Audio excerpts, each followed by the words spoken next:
Canucksarmy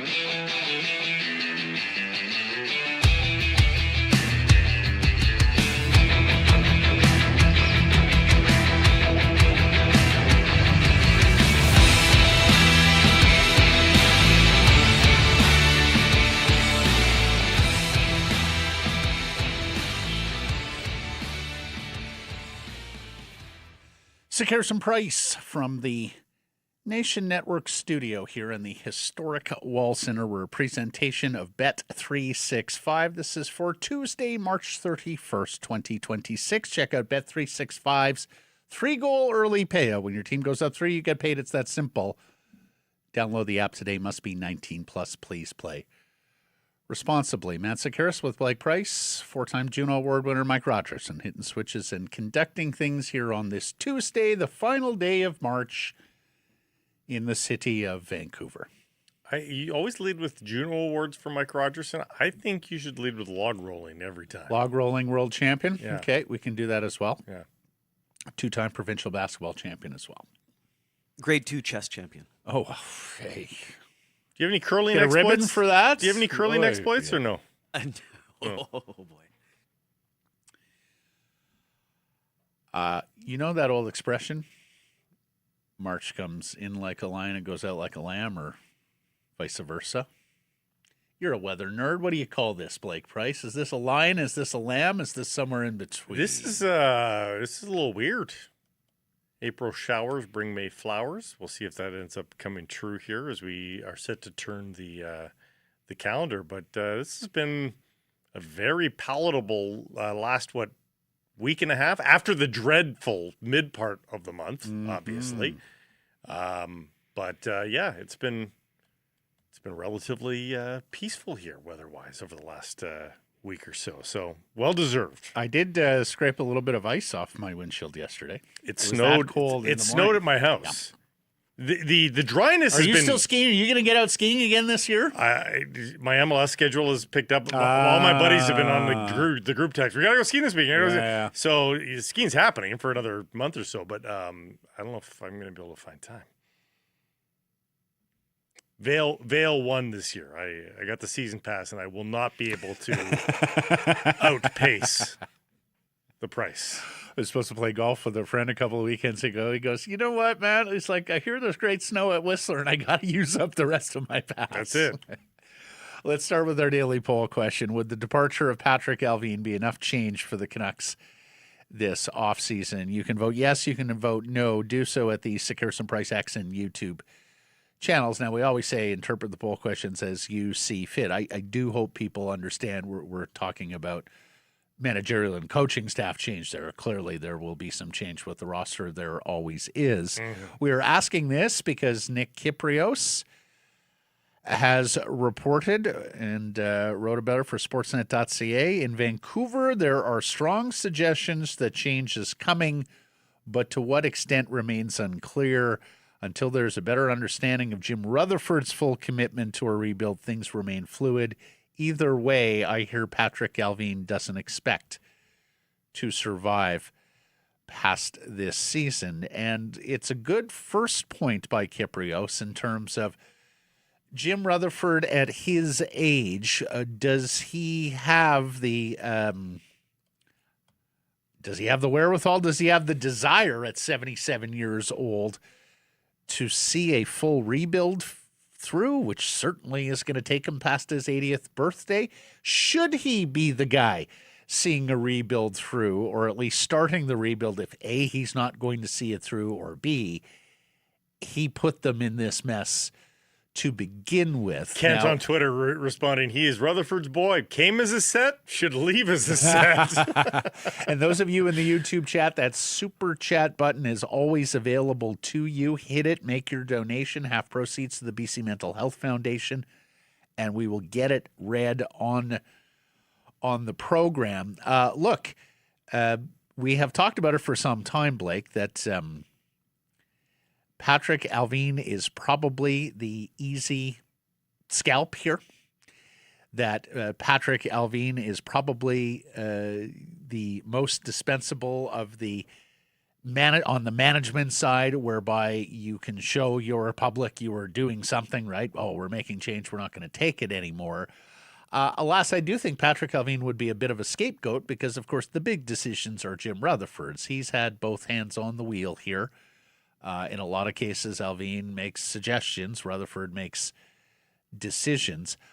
I voted no because I think you've got a clean house. I've been clear here for some time. This management group has failed. They have failed on many scores. Last summer was an abject disaster for them.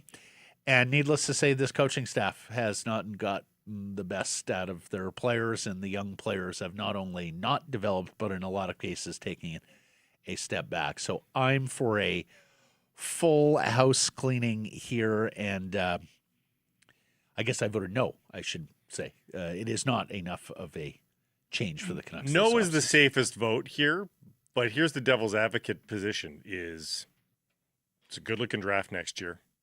And 06 or 26 or 27? 27 next year. Like the 27 draft has the more potential for a franchise player in Landon Dupont than I believe Gavin McKenna or Ivar Stenberg has. So it would be a little bit tragic for the Canucks to have such a perfect tank season like this one when it's next year where you might get a guy that actually does have the potential to replace Quinn Hughes. Second, so in that regard, maybe you keep Foote. Secondarily, I think there is the potential. I think you could convince me that if Allvin leaves by hook or by crook, and Rutherford decides to stay, he may stay in a way that reshifts the power balance just a little bit. He's going to stay, and I'm just saying this is a possibility. He may stay, but not with the same dynamics as occurred with Patrick Allvin, depending on who's available and depending on who they ultimately fill the spot with. So I think there's a path where this is enough, but a lot has to happen for that to be the case. And that would include, if you're keeping Adam Foote, well, then you have to make sure that you don't do a whole lot of things that improve you greatly for next year, because you want to make sure you're in the bottom 3 to 5 of teams next year. Give yourself a legitimate chance to get Landon Dupont. Can we both agree that the owner not wanting to pay managers to not manage, coaches to not coach is not is an excuse? Well, particularly because you're not talking about Mike Babcock's salary, so that's A, No. they're not the most expensive guys, and B, you're in the wrong business. I read that everywhere. Oh, do you think Aquilini is going to pay another group of managers not to manage, another coach not to coach? They left $13 million on the salary cap last year. Yeah. They're going to be leaving something in that order on the salary cap this year as well. They have typically been a team that has spent to the salary cap. Yeah. For all the criticism of the Aquilini ownership group, the one thing they have done religiously outside of the one pandemic year where they turned off the taps and all the UFAs left has been to spend to the cap and spend over and above the cap, of course, when you're talking about the LTIR and injury salaries, not to mention one-way and bigger NHL salaries in the minor leagues. That all said, coming off 2 straight years where you're significantly below the cap, and the Canucks are nearly $15 million below the cap this year, plus looking forward at the next couple of years where I don't think you're going to be spending near the cap either, right? In a rebuild, they tend not to. And keep the space open to weaponize. Right. So, well, you would first have to demonstrate an understanding of weaponizing cap space, which this team has never done. If they told you the offers, man. Right. So the bottom line is that is a canard. Don't let anybody fool you that this is a matter of financial means for the Aquilinis. They're more than rich enough. And it's also and just they're like, saving on the cap. Look around professional sports. Well, that's it. Professional sports, they do this all the time. So if it's not your style in a fairly major market like Vancouver's, you're in the wrong business. That's right. Right. If you're sweating a few $1 million, You're not rich enough to be a sports franchise owner in 2026 in the Big Four professional North American And again, the combined salary of Foote and Allvin would be what, a third of Mike Babcock's last salary? I don't know. Like I don't know. Like it's Yeah. not something to consider. So let's play it out. Alvin's the only one gone. Elevate Ryan Johnson. Can they sell that to the public? Ryan's very popular, of course, with Canucks fans, even for those who remember him as a Vancouver Canucks player back in the day. And, of course, he has been overseeing the Abbotsford project. Well, a disappointing year this year. They are the reigning defending Calder Cup champions, and that was an exceptional season and playoff run that we all experienced last spring. I think he's a very smart guy, and people do have to remember, like, again, if they're making this, if they're firing their GM kind of like in a Toronto sort of way, banging their heads against the wall in the playoffs a bunch of times and it just didn't work, and oh my God, now we're missing the playoffs. You don't hire Ryan Johnson necessarily for that position because he just doesn't have an experience yet. Doesn't mean he can't get to that. I'm just saying in this moment. But for a rebuilding team that is going to be doing rebuildy things for the next 2 to 3 years, I think you can absolutely test Ryan Johnson in that milieu, and not be critical that they didn't bring in a guy with scads of experience. That's for down the you road. don't see a world, or you don't think it would be a wise idea to clean house and promote Ryan Johnson, and Ryan is the chief hockey decision maker.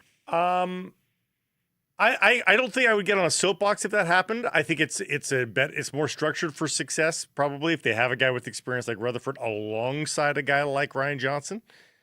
But yeah, again, they're in a rebuild. Like, there's only so much you can do critically wrong as long as you are committed to the rebuild. And to the question, should Rutherford be starting this rebuild if he's not seeing it through? And the answer is no. Like, if he wants to work here next year, you would think he wants to work here 3 years from now.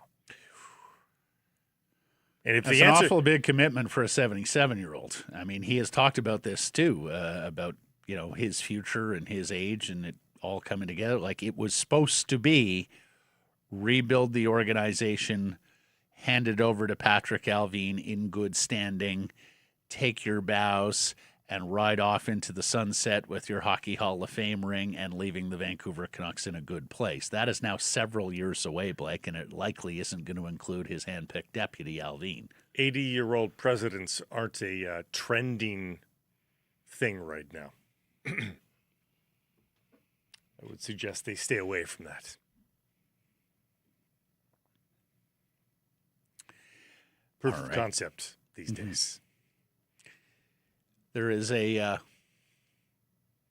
favorite son of British Columbia from Penticton who just became available. Yes, there's that too. In Brad Tree-Living. I'm so torn on Brad because I cannot separate the fact that I love the guy as a guy. He is impossible not to like personally. Yeah. And for somebody who, and I realize his father, Jim, built the empire up over Brad's childhood. But for a guy who grew up with a father who was that successful in business, just his personal touch and the way he is able to interact with people and not have those airs about him is sensational. Yeah, I wish he had more success because I would love to cheer him on in whatever he does. But alas, if you're the Vancouver Canucks, even the most lenient fan would probably say, but why would you hire Brad Tree-Living? And you have to look at the work at the end of the day in Calgary and then in Toronto. And now, of course, we all look at that. Do NHL franchise owners look at that, particularly when they have Gary and Bill pushing candidates on them?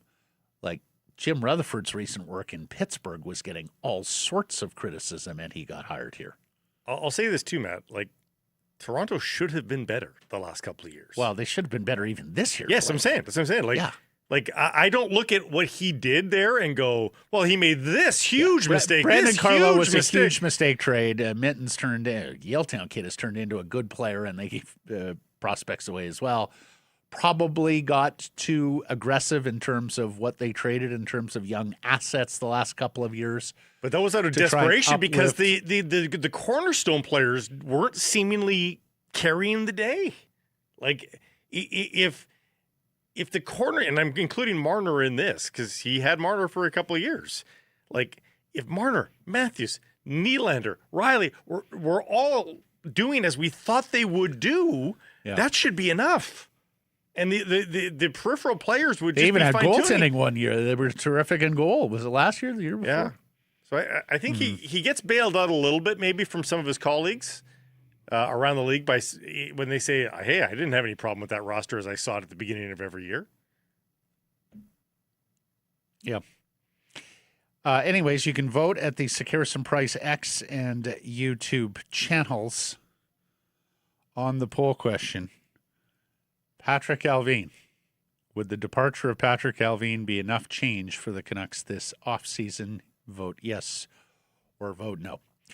Let's get to our top story. It's brought to you by Yellow Dog Brewing, Neighborhood Brewing, Foolish Winery. Canucks stand by their ban. Get Canada's national newspaper writing about the story they didn't want anyone to see. The Canucks provided a statement yesterday to the Globe and Mail, which is a paywall site as well. Yes, nobody gets to read it. Well, I mean, I get to read it too. You know. But and this again, we said this yesterday. We asked them for a statement. Mm-hmm. Oh, they hate us. They responded to us though. Yeah. And said, we'll look into this. We'll get back to you. Thanks for reaching out. Literally. I was like, oh my, I couldn't believe how quickly they responded. They ultimately did not choose to. Well, I mean, it's clear they have contempt for local media. Mm-hmm. But you know how Jimmy feels about the Globe and Mail, right? Toronto guy. And of course, Francesco quite liked when we were talking about what a great organization they were and how beautifully operated they were when they were having that sellout streak and winning President's trophies. You know, rich guys love being in the pages of the Report on Business. Anyways, but the Globe and Mail, based in Toronto, gets a statement about a Vancouver media access issue. And they confirm that Daily Hive reporter Trevor Beggs will not be re-credentialed after writing about a legal matter in Washington State where Aquilini Vineyards is adjacent. The Canucks said the story contains statements that are, quote, inaccurate, misleading, and cause reputational and commercial harm. The strategic use of language and framing of the article are sensational and take flippant liberties, particularly with the inclusion of the Vancouver Canucks in the headline and in the photograph. It is unquestionably defamatory to accuse an individual by implication or insinuation of committing a criminal act. We view this as a marked departure from journalistic principles of fairness, honesty, objectivity, and integrity, and we remain committed to supporting accurate and responsible coverage. Now, I would argue with a lot of the things in that statement. First of all, the strategic use of language. So you're basically saying you know the intent there. That is a particularly difficult very thing vague, to prove. nebulous stuff. Yeah. But that is their statement. It would go on the club to say the credential would not be reinstated. Quote, there was no negotiation or a condition to have the article retracted in order to keep the credential. And that last part, as we talked about yesterday, I mean, a functional organization would have tried to make this right discreetly for the benefit of both parties, not gone nuclear, and to their own detriment, providing oxygen to the initial story about the farm contractor they've collaborated with that's under federal indictment in the United States. I mean, I find myself considering what you said yesterday, that in particular, given that they walked Beggs out of the arena physically last Thursday, they wanted that to be seen, that it was an intimidation move, a bowing of the neck, or a rearing up of the neck and shoulders, an intimidation chill tactic. There's also part of me that wonders whether it was just a temper tantrum and an emotional impulsive response. I also want to make something abundantly clear. I haven't read the Daily Hive article that was taken down before I could grab it, and nobody was able to cache it. It looks like to vet it further. But for those that did get to it, I've seen from a couple people, these had they had facts wrong and blah, blah, blah. Again, I can't verify yes or no as to whether or not you are right. I've asked those people personally on Twitter to specify which facts they got wrong. Strangely, those people have not responded to me. But secondarily, getting something wrong is not defamatory or libelous in and of itself. Those two claims have to prove damages. So just because a fact is wrong in a story does not make it libelous or defamatory, which is the accusation that comes in the article. Again, I can't verify it in this particular case, but there seems to be a lot of assumptions made by the public here that, they got X wrong, something wrong. Again, I can't figure out what it is yet. But because they got something wrong, that it's defamatory or libelous, that in and of itself does not do that. You have to prove that it will damage your reputation going forward. And that's a big leap. So I did read the article. And I'm not a media lawyer, but I have certainly been in I've been in Beggs' shoes before, where you sit down and powwow with media lawyers and talk about, okay, what's in the story, what's problematic, what's fair, accurate. There are a number of defenses to libel and defamation, truth being the first one. And as I understand it, the factual mistake might have been in the headline with subject to who is the titular owner of Aquilini Vineyards, who is the titular owner of Canuck Sports and Entertainment. Again, that is not defamatory. Is there a distinction, that there is a semantical distinction between the Aquilini family and individuals in the Aquilini family? For example, I believe we learned years ago in, if I'm not mistaken, it was Arizona Coyotes legal documents. Because you remember there was that weird story where the late matriarch of the Aquilini family, Elisa, suggested purchasing the Coyotes. Do you remember that story all those years ago? Don't. And so anyways, and with regards to who actually owns the Vancouver Canucks in title, who actually owns the Aquilini Vineyard in title, and if those are different individuals, is that a factual mistake? Well, yes, I suppose it is. But then you're suggesting that insinuation then is that if you contend that that's libelous or defamatory, the insinuation is confusing one family member for another family member is defamatory because the other family member would bring disrepute to you. So that would be quite a condemnation from one family member to the other. That's what it means. That's what the insinuation would mean, that if you're calling that, again, getting something wrong does not make it libelous or defamatory in and of itself. The Daily Hive and the Canucks spoke over the last few days, but no material change in the club's position. We've invited both reporter Trevor Beggs and editor Rob Williams on the program to discuss. Both declined for today. As many of you know, we do have Rob as a weekly regular guest here. And the next time he is on, we will ask him about this and we'll see what he has to say. Stephen Wino, who's a Associated Press reporter in the United States, is the president of the Professional Hockey Writers Association. The PWHA often serves as a broker, if you will, a facilitator on these matters of access around National Hockey League rinks. He spoke to the Globe as well and said it's troublesome because of the precedent it could set. We talked about this yesterday in the context of the National Hockey League. You know, first of all, Mickey Mouse look for your league when you're walking reporters out of buildings and stripping press credentials.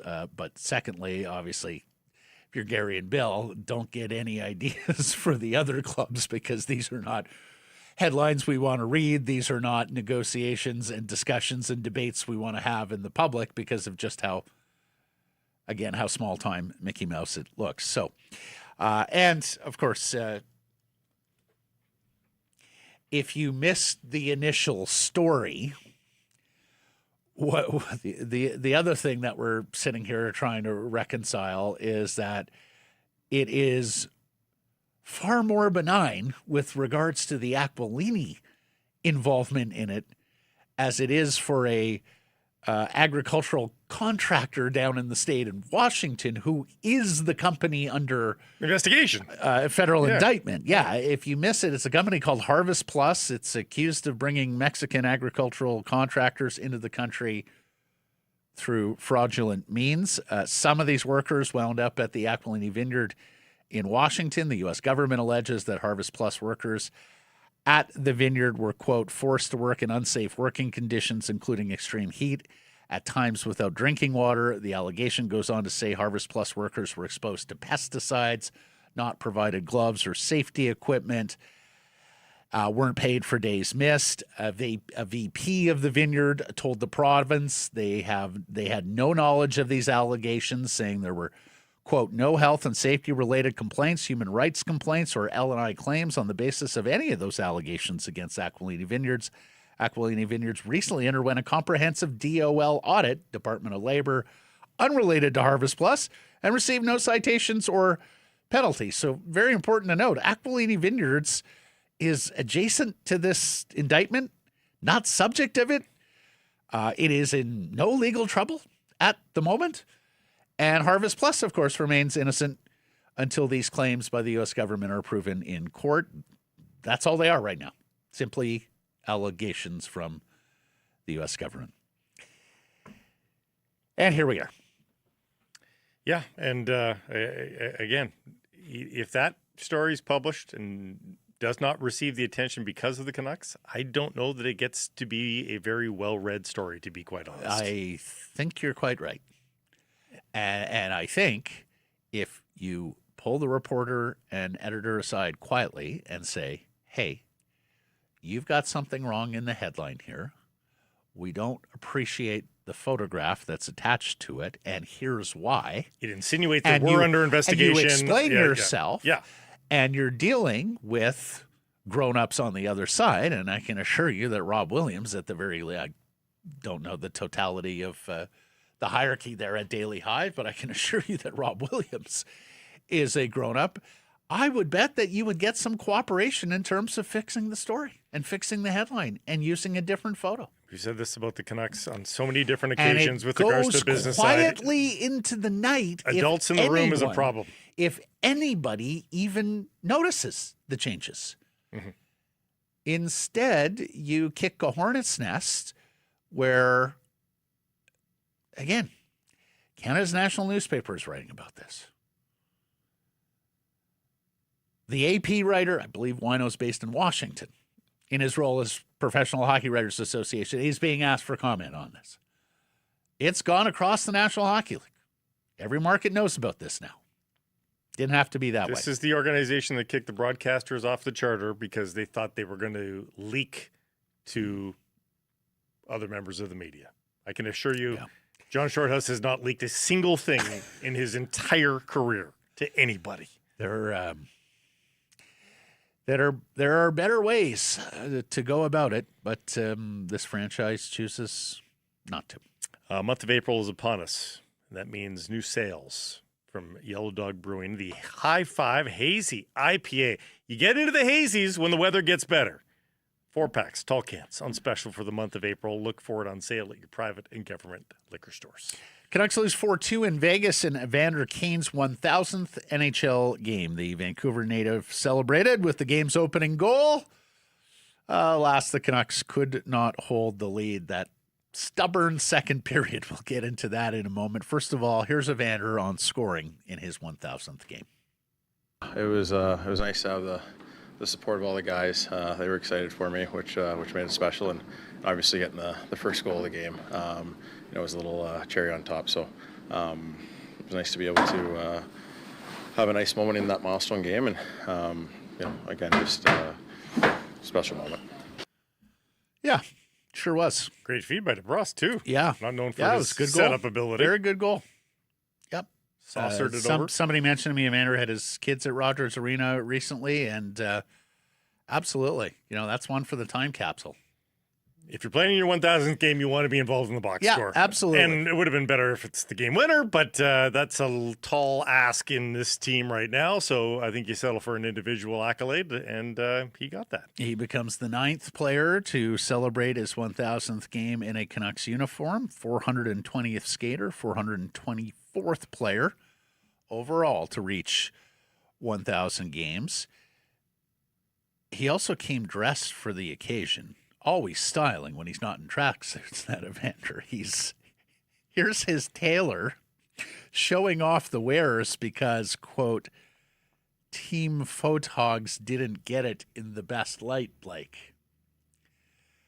And I sure hope he's not talking about Jeff Vinik, because Jeff Vinik is one of the single best photographers working today. I had the great pleasure of working with Jeff from time to time, who's a freelancer at the Globe when I was there, and there are few better, few harder working photographers. I don't think they're taking Jeff Vinik on the road than these Mr. days. Vinik. Well, there was a time when Jeff traveled with him. There was a time. This team in this position, probably not doing that. It's even monogrammed on the inside with the teams he's played for. There you go. Oh, Look at nice that. touch. Yeah, it's a very nice touch. Very nice touch. So well done on the tailor as well. Brock Boeser took over the team lead, Blake, with his 18th goal of the season on a second period power play. We have been sitting here going, it's more than 2 months since Kiefer Sherwood departed the Vancouver Canucks in a trade to the San Jose Sharks, and yet he was still, until yesterday, tied for the team lead in goals with 17. Alas, he is now second, tied with Drew O'Connor, as Boeser has gone one past him. Jake DeBrusk is creeping up to at 16. Elias Paterson at 15 goals on the season. Boeser scores. He has 6 in 16 games since the Olympic break. Hey, we talked about how Brock needs a strong close to the season to make everybody, Canucks ownership and management, himself, and Canucks fans, feel better about this contract extension that he signed in July, right? There were times this year where I just found myself going, oh my goodness, 6 more years of this for Brock. He's getting the totals back to a respectable rate, could get to 20 goals again this season, 1 point away from 40. Now, surely you want more from a guy that scored 40 goals 2 years ago, but at least Boeser is tracking in the right direction for the Canucks down the stretch. If I'm him, he's got 9 goals in his last 22. That was, of course, after that eternal 21-game drought. If I'm him, I'm aiming for 22 goals. Because Yep. that feels like you're almost a mid-20s goal scorer again. And for this team, given how bad they've been this season, and he will not be close to a full season's worth of games. They've got 9 left, so he can get to 75. But if he can get 22 goals in 75 games, I want 45 points too, Blake. 6 more points. And I have the unofficial sort of back of the hockey card test where you look for deep valleys. Mm-hmm. And you may be able to skip past this season and not qualify it as a deep valley if he gets to 22 and 45. In 21-22, it was basically that season. He had 23 goals, 46 I was worried points. about a ravine this year. Yeah. So that's what I'm saying. Like, I don't think you immediately go, oh, crap, if you scan the back of the hockey card and see 22-45. You're looking for one of those, low-lying collection areas near a green in golf, right? Yeah. It's not that high up onto the green. You can see the green. Well, truthfully, Matt, he is a 45 to 55 point player. He got to 73 2 years ago, but everything else. Ferraro rule, right? Yeah. Just because you scored 70 once doesn't make you a 70-point player. He has no other years above 56 points besides that one. Yep. So, a 45-point season in 75 games, that's not too far off just what he is, I don't think. Yep. Okay, that second period again. Oh, my God. This is painful to watch. Aldergrove, Shea Theodore, Riley Smith score 1 minute and 17 seconds apart late in the second. Vegas scored 3 of its 4 goals in the second. This stat from JPat.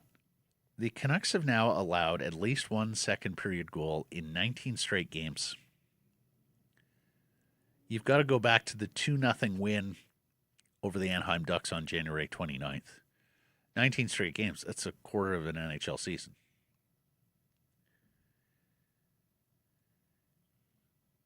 And they're on a losing streak again. They've lost 6 straight, all in regulation. I played a little game with Mike this morning when I walked in. Canucks are done in the month of March. How many wins did they get this month, Blake? How many did we say, or how many have they? How many wins did they get this month? 3. That's right. Adam Kirsenblatt of the Hockey News notes, they've now had losing streaks of 11 games. They were 0-9-2, remember, club record. 7-game losing streak, 0-5-2. And now a 6-game losing streak. And all of this has happened since December 30th.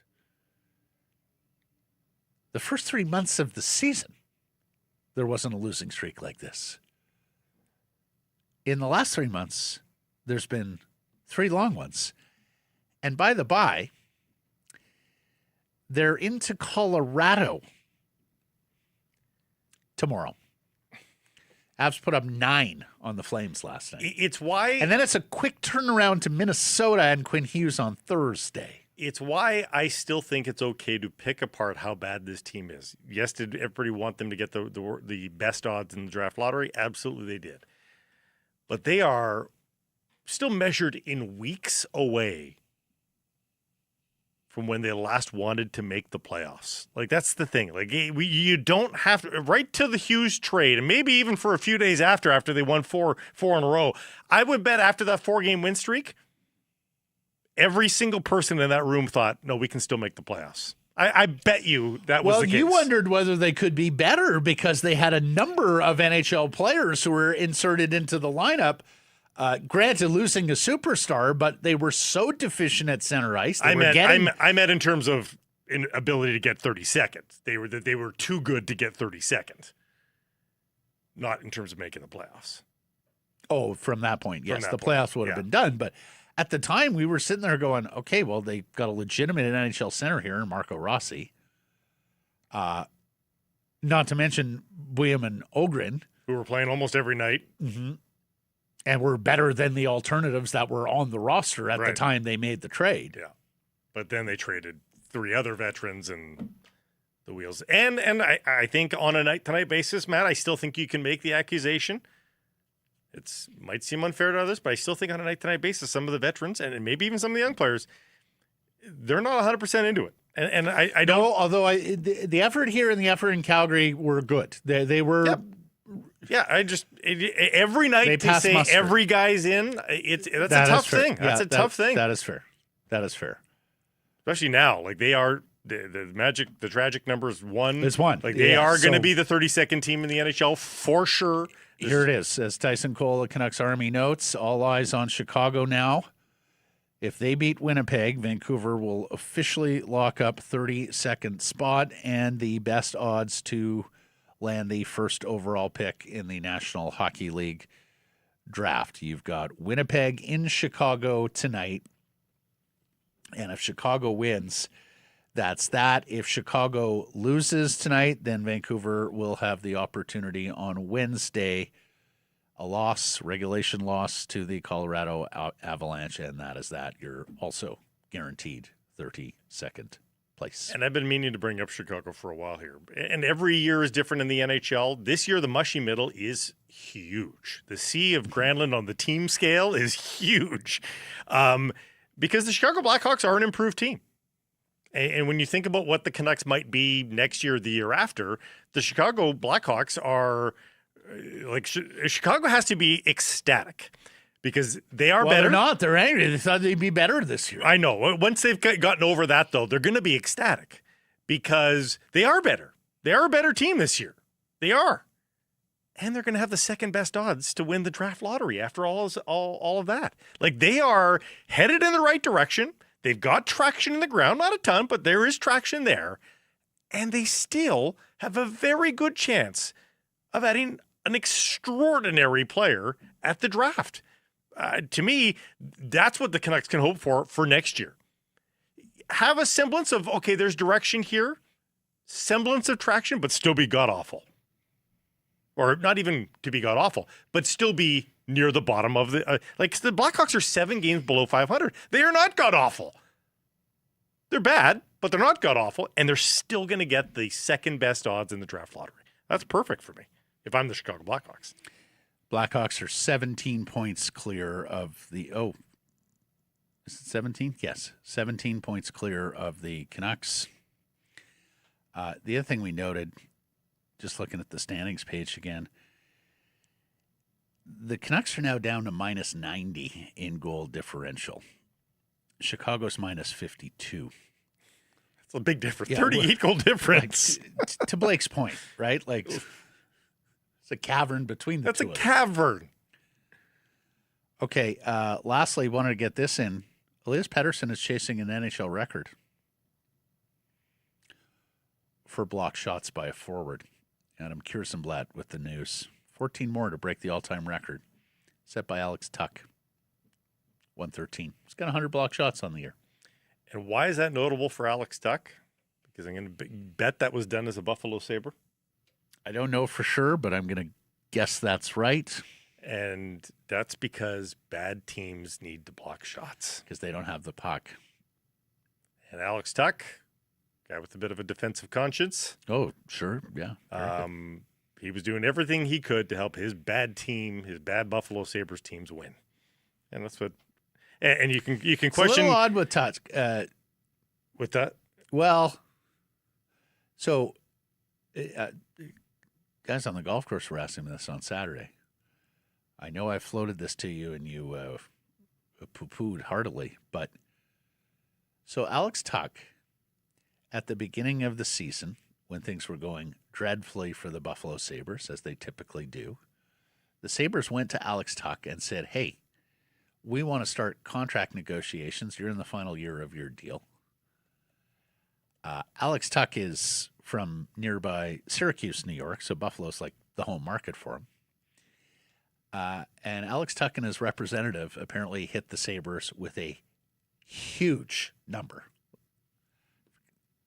Not sure if you may see it there if you just type it into Google.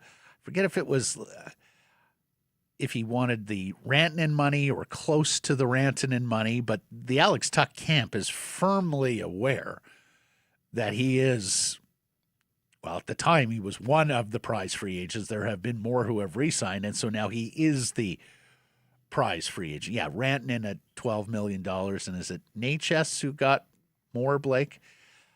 Bottom line is Alex Tuck hit the Sabres with a very big number. And so it sat there, and now the Sabres are a very good team.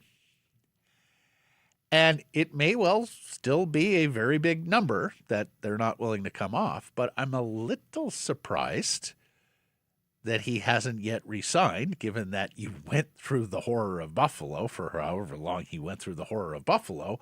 And now we're starting to see the fruits. It's an incredible building. It's a great hockey town. We always say this about Buffalo, New York.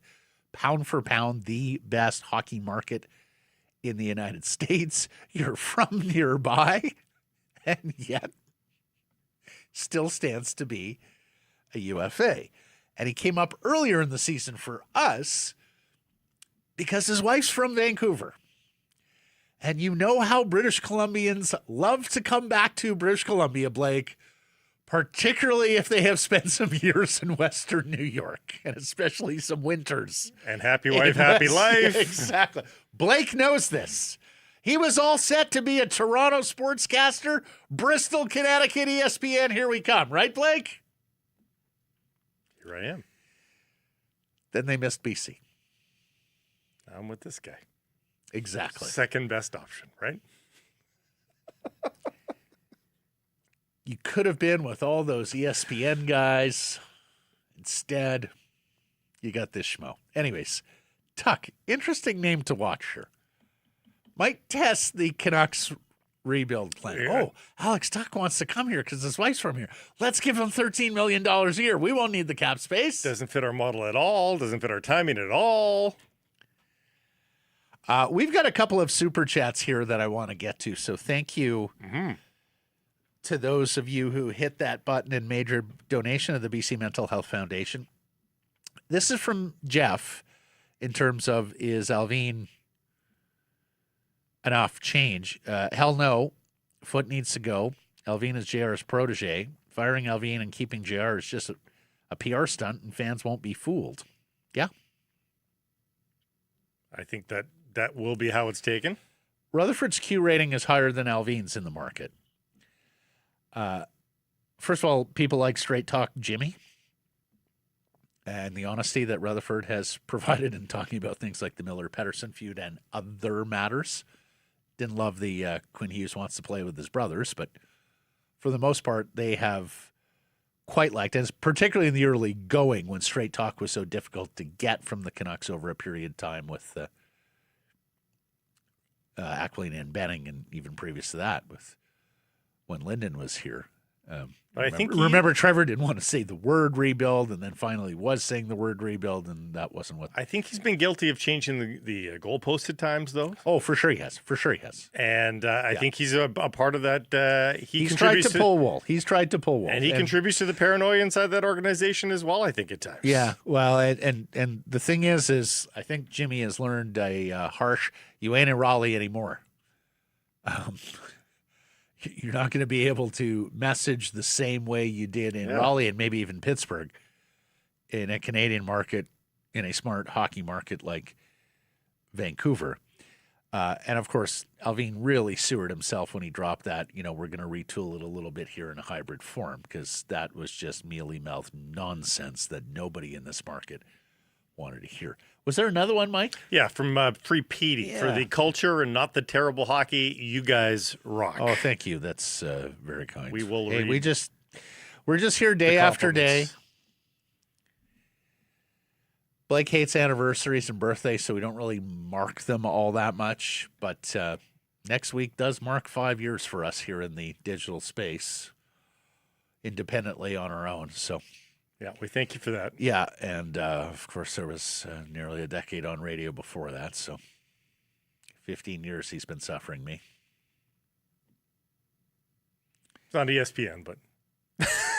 He could have been Rich Eisen. He could have been Mike Tirico. I would have been happy being Rich, not Eisen. Could you not see him as the smarmy SportsCenter host? That's the thing. The sports, I don't think they're even of that model anymore. They were of the model when you were. Oh, yeah. Yeah. Kenny Mayne, Dan Patrick, Rich That's Eisen. right. Those were my guys. Oberman, yeah, all of them. That's sort of. They changed the game. Now it's just like read the score. Yeah. It's not as fun. No. Okay, let's get to this story. The Leafs have, as we mentioned earlier, parted ways with general manager Brad Treliving of Penticton, British Columbia. No immediate replacement was announced. The CEO of Maple Leaf Sports Entertainment, Keith Pelly, who used to run TSN, once upon a time a boss to you and me, did do a press conference today. I did not see any details from there, but structure, keyword, and analytics keyword. Okay. And Keith's most recent job before MLSE was he was the commissioner of the DP World Tour. Yes. The head honcho of European golf, I guess global golf, if you will. Because I think his glasses really game was strong again today. He's big on glasses. Yeah, he's very big on glasses. This was interesting. Elliot Friedman on a Toronto radio station dropped that ex-Canucks president and general manager Mike Gillis is someone the Leafs are interested in speaking to. And I can understand it. Yeah. I don't know that Mike's ready to make that move. Oh, I think Mike's ready to make that. You think so? Well, either now or never. Right. No, that's that's more my point, Matt, is that I think it's never. I mean, I'll stand to be corrected. No, it's the Leafs. So I think an opportunity think to do it in Toronto and be the one who, look, Blake, there are two hockey markets in this world that are starving for Stanley Cups and will deify those who bring the Stanley Cup. One is Toronto, the other is Vancouver. You know this. We've never won in this town in 56 years of NHL participation. The Leafs, of course, have not won in close to 60 years now. Mike's originally from Ontario. I absolutely think if they're willing. Now, the one thing we know about Mike is he's going to have to be given the keys and the authority to do it his way. Mm-hmm. Well, he has the money to do it his way. You get all the resources. Again, as you said, you get deified, but in city like Toronto, you get everything that you need theoretically to succeed. That's right. You got the practice facility. That's right. You've got the top-notch main facility. You got all the money that got you're sports allowed. Science out the yazoo, Yeah. right? And he's 67 years old now, Mike. Like, if not now, then when, right? And for those that think, oh my God, he's only 6. Yeah, I mean, he's 10 years junior to Jim Rutherford here. So if you think there's gas in the tank for Jim Rutherford, you got to think there's gas in the tank for Mike Gillis. Yeah. I do think he would miss the tranquility of the Victoria Golf Club and his fishing expeditions because he's a big angler. He's also a big golfer. I think the lifestyle is being enjoyed by Mike right now, and I think that would be a tough thing. But you're right; it is this or never, because I can't imagine him holding out for a different job. Right.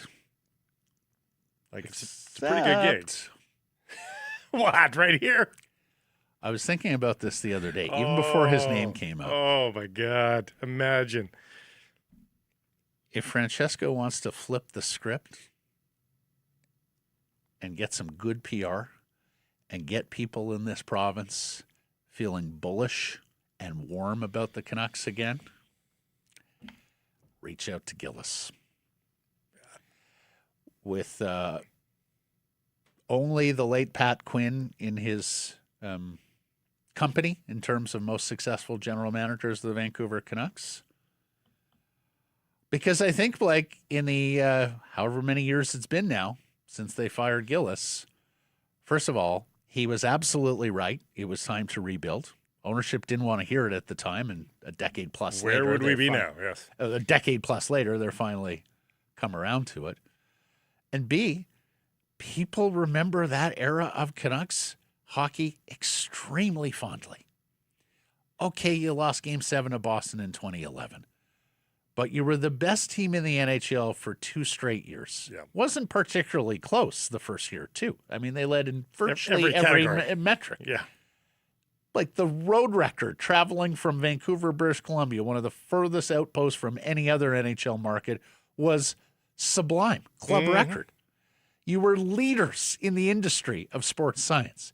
The building was full and everybody was having a blast at the games. You had iconic players here. Like, even Gillis critics, and of course there were a lot of critics because the amateur draft did not go well under his stewardship of that, there is no doubt. But even his critics at the time, I think, have come around and went, holy cow, given what's come in his midst, I'll take that guy again. Yeah, Christian Ehrhoff, decisions like that, like... Ehrhoff was a great trade. Yeah, that's what I'm saying. And was the appropriate guy to walk away from, as it turned out. Got him for nothing. You saw a team with some desperation and some needs elsewhere, distracted by this. Yeah, weaponized cap space, right? Yeah. Remember that first summer he was in? We're like, he's not adding players. What is he doing here? This team's got to add players. And they sat patient. They put that cap space in their pocket, and then they used it. They didn't scatter. It wasn't. Nothing Mike was ever scattershot. I was just going to say. It was design. It was precision. It fell into a larger plan. They didn't go out in July and spend like drunken sailors because there were players available and agents calling and saying, hey, I remember who was the big Newfoundland kid, winger, Montreal? Michael Ryder? Was that it? Yeah. So there was one summer where they were interested in Michael Ryder. I want to say he wound up in Boston. And so it's July 1st in the morning, or As soon as free agency opened, whenever that was morning for us back then, I forget.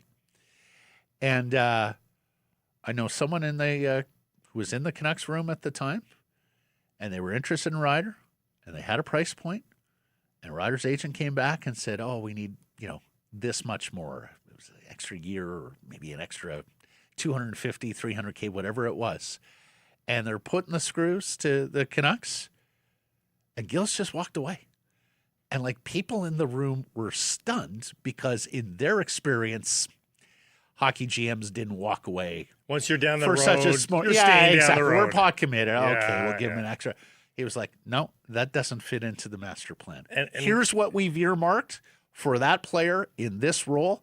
Not a penny more, and they walked away. There might have been some rash emotional reactions in the media, but there was never emotional rash decisions made inside the hockey room. And again, when we talk about adults in the room in the Canucks organization right now, it just feels like there was a far more pragmatic, analytical decision made in that era that has been missing since. And here's the other thing, Blake, and we both know him well enough.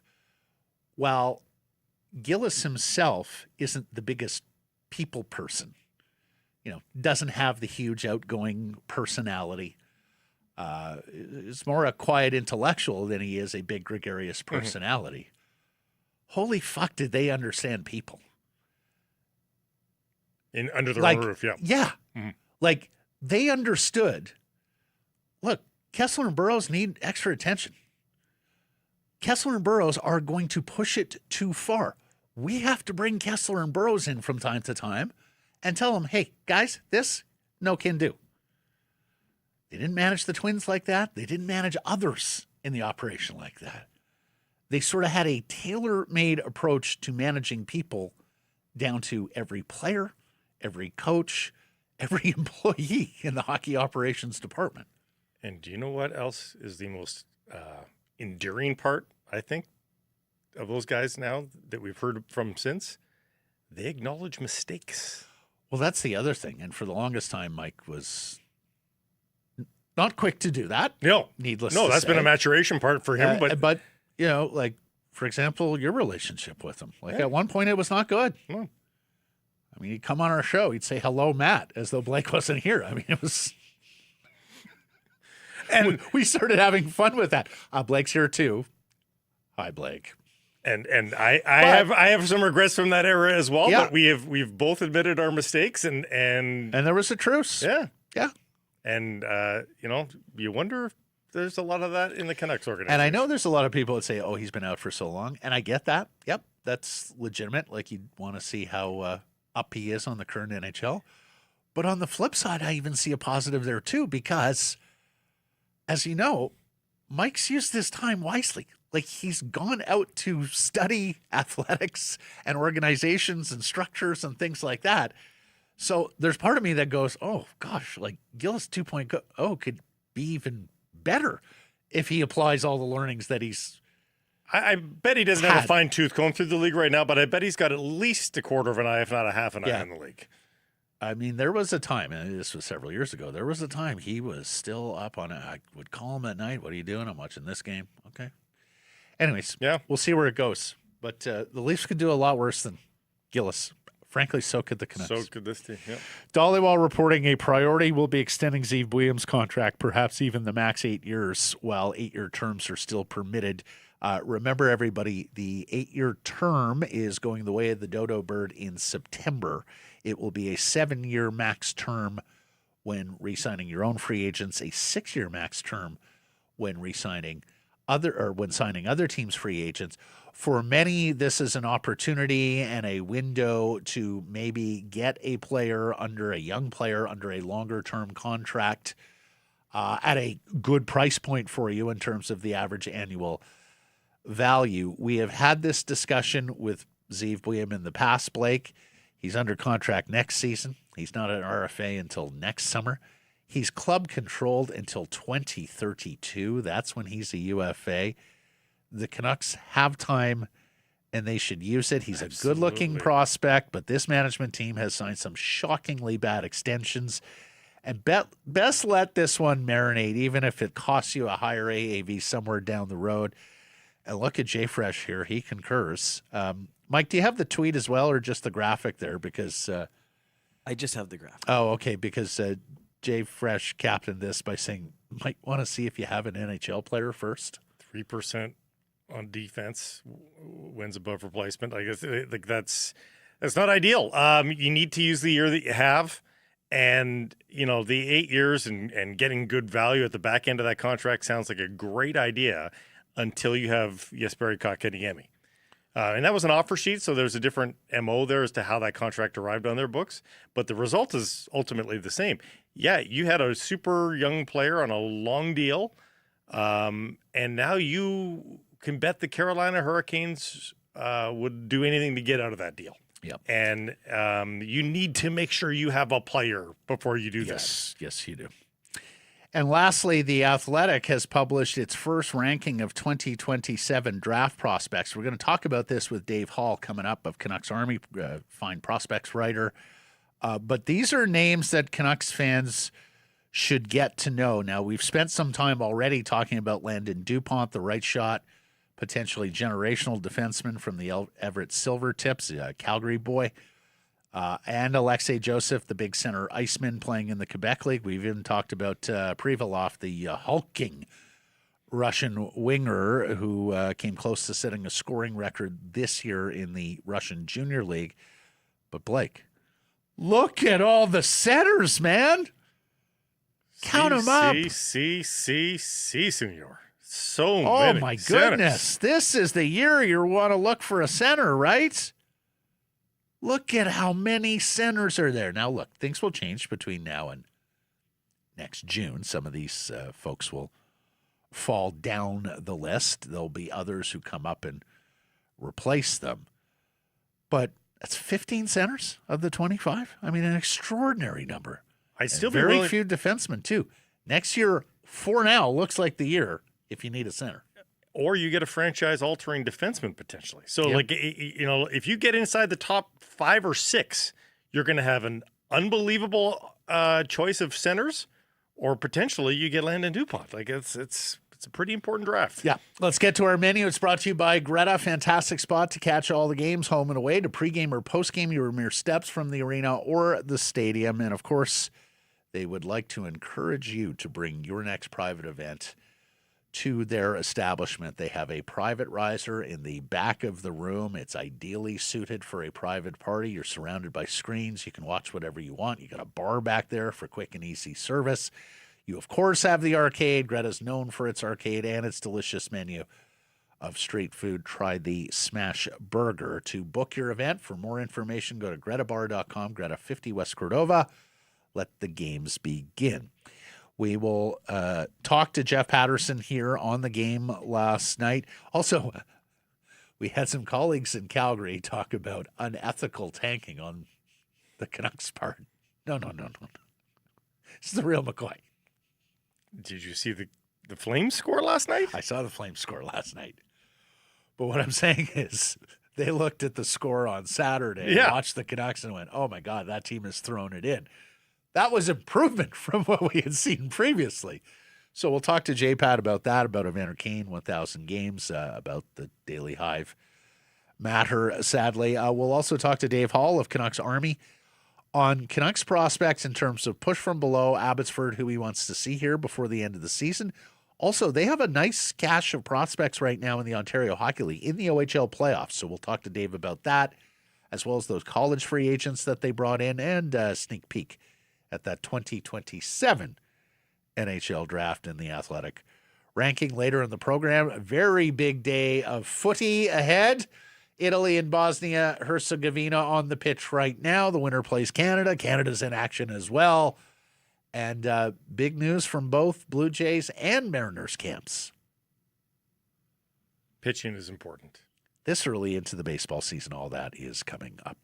Time now for our Bet365 bets of the day. I took a big swing on correct score. Close, but no cigar. I was 5-3 last night. It was 4-2 Vegas. Speaking of close but no cigar, I had Linus Karlsson as a goal scorer, and he put it on the elbow of the post there on the redirect. So close. So I'll go first here. At this time of year, I like to look at teams that are more desperate in a matchup, and particularly teams that are more desperate that bring me some value. So, for example, today I looked at the NHL menu and I was interested in Detroit and Ottawa. The problem is Detroit's a favorite at Pittsburgh. Ottawa's a minus 185 favorite at Florida. I'm not going to lay money to take a road team here. I looked at Boston versus Dallas, and Boston's at plus money, but Boston's got a little bit of a cushion, maybe not desperate enough. And that brought me to Seattle and CBJ. The Blue Jackets in the Eastern Conference chase pack. They're a home underdog tonight at plus 115, so give me CBJ. And give me the Kraken at plus 155 in Edmonton. Seattle is absolutely desperate here if they are going to earn themselves a Western Conference playoff spot. Well, the winning needs to start, and just about immediately for the Kraken, who find themselves 2 points back with 2 teams to jump with the game in hand. I'm on that game as well, but on the flip side, an Oilers team that sees the Golden Knights immediately back in their rearview mirrors in the race for the last home ice spot inside the division, and it is go time for the Oilers. They've got to establish themselves playing the right way before the playoffs begin. They have won 3 in a row already, so I think we might be seeing it. McDavid, I think, is on a 4-game point streak. I'm asking for a lot of points tonight. I think it's a 3-point night for Connor McDavid as he runs roughshod at home. 3 points for McDavid pays out a plus 220. Every sports fan will tell you that not all games are created equal. Sometimes the excitement just isn't there. Sometimes you get a dud. It happens. But at Best 365, boring games are a thing of the past. Now there's always a reason to tune in, even if the score isn't one of them. And while they can't make every game exciting, they can help fans get excited about every game. Bet365. Download the app today. Must be 19 or older. Please play responsibly. Jeff Patterson, next.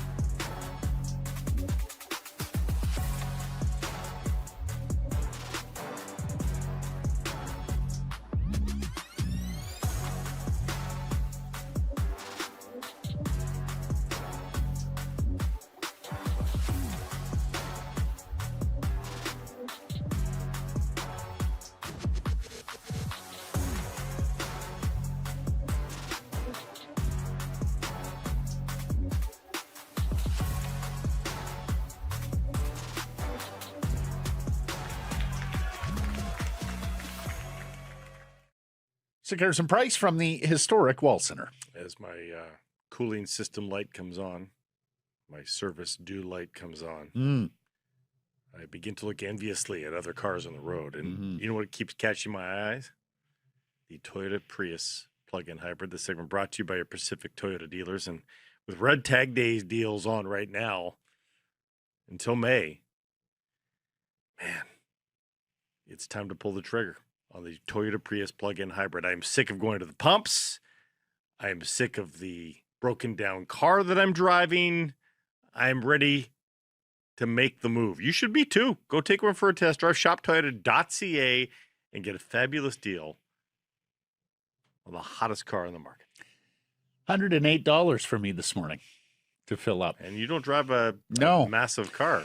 Here's Jeff Patterson, our Canucks reporter, the host of RinkWide Vancouver. He was telling me he's seeing the Prius plug-in hybrid everywhere on the streets these days. Hi, Jeff. How are you? I'm all right. Survived another Canucks game. Scratched another one off the calendar. We're that much closer to the end of the line. Yeah, we're getting. Hey, the death march is now over. It's Death April the rest of the way. True. The tragic number is 1, so they haven't locked up that best draft lottery odds thing yet, but it's going to happen here in very short order. I saw our friends over in Calgary at Barn Burner in discussing Saturday's game. We're talking about how little effort the Canucks put forth and that this was an unethical tank. And I was like, no, gentlemen. I mean, the Canucks are a lot of things, but an unethical tank is not one of them. And then the Flames get pounded day two. The worst team in the NHL, and the effort was actually pretty good on Saturday. That was a better Canucks game, even with a lopsided score. But I was just going to say though, Jeff, that I think that the good tank games, if you will, that, people were, hoping for down the stretch there in March. I still haven't seen enough of those. This is a bad team. There's no question about it. But there haven't been many good tank games. This team has just been bad for the most part. Yeah, it's 6 straight regulation losses, and the Los Angeles game last week was right down there. The St. Louis game on the homestand. That was my point, and I tried to make it on social to a couple of people in response to the Barn Burner guys, and they are our colleagues. They are our friends there. Clearly, they've had the blinders on and have only watched the Flames because as bad as the Canucks may have looked to them, we came out of that saying, statistically, maybe one of Elias Paterson's best games of the season. Nicely played, guys. Nicely played. Yes. Yeah, no, we said the two. Like, if you didn't know that, if the scoreboard didn't exist, you'd swear the Canucks were in that contest. And then last night, I thought the effort was there. Actually, I liked a lot of their first period, but we've said this so many times that they can hang with a lot of teams for 20 minutes. But that second period just crushes them. And I think when all is said and done, and if we were going to put a sizzle reel together of their defensive miscues, the game winner, the Riley Smith goal, the 3-2 goal last night, it was an absolute carnival in their own zone. Marcus Paterson's on the wrong side of the ice. Tom Villander's drifting. Teddy Bluger, he's out there chasing. There's a cross-seam pass because that's got to be on the bingo card as well. And Evander Kane, in his 1,000th game, we'll spare him a little bit, but he was late reacting, and then the back door is wide open for Riley Smith. And, we've just seen way too much of that. And again, this is game 73 of the season.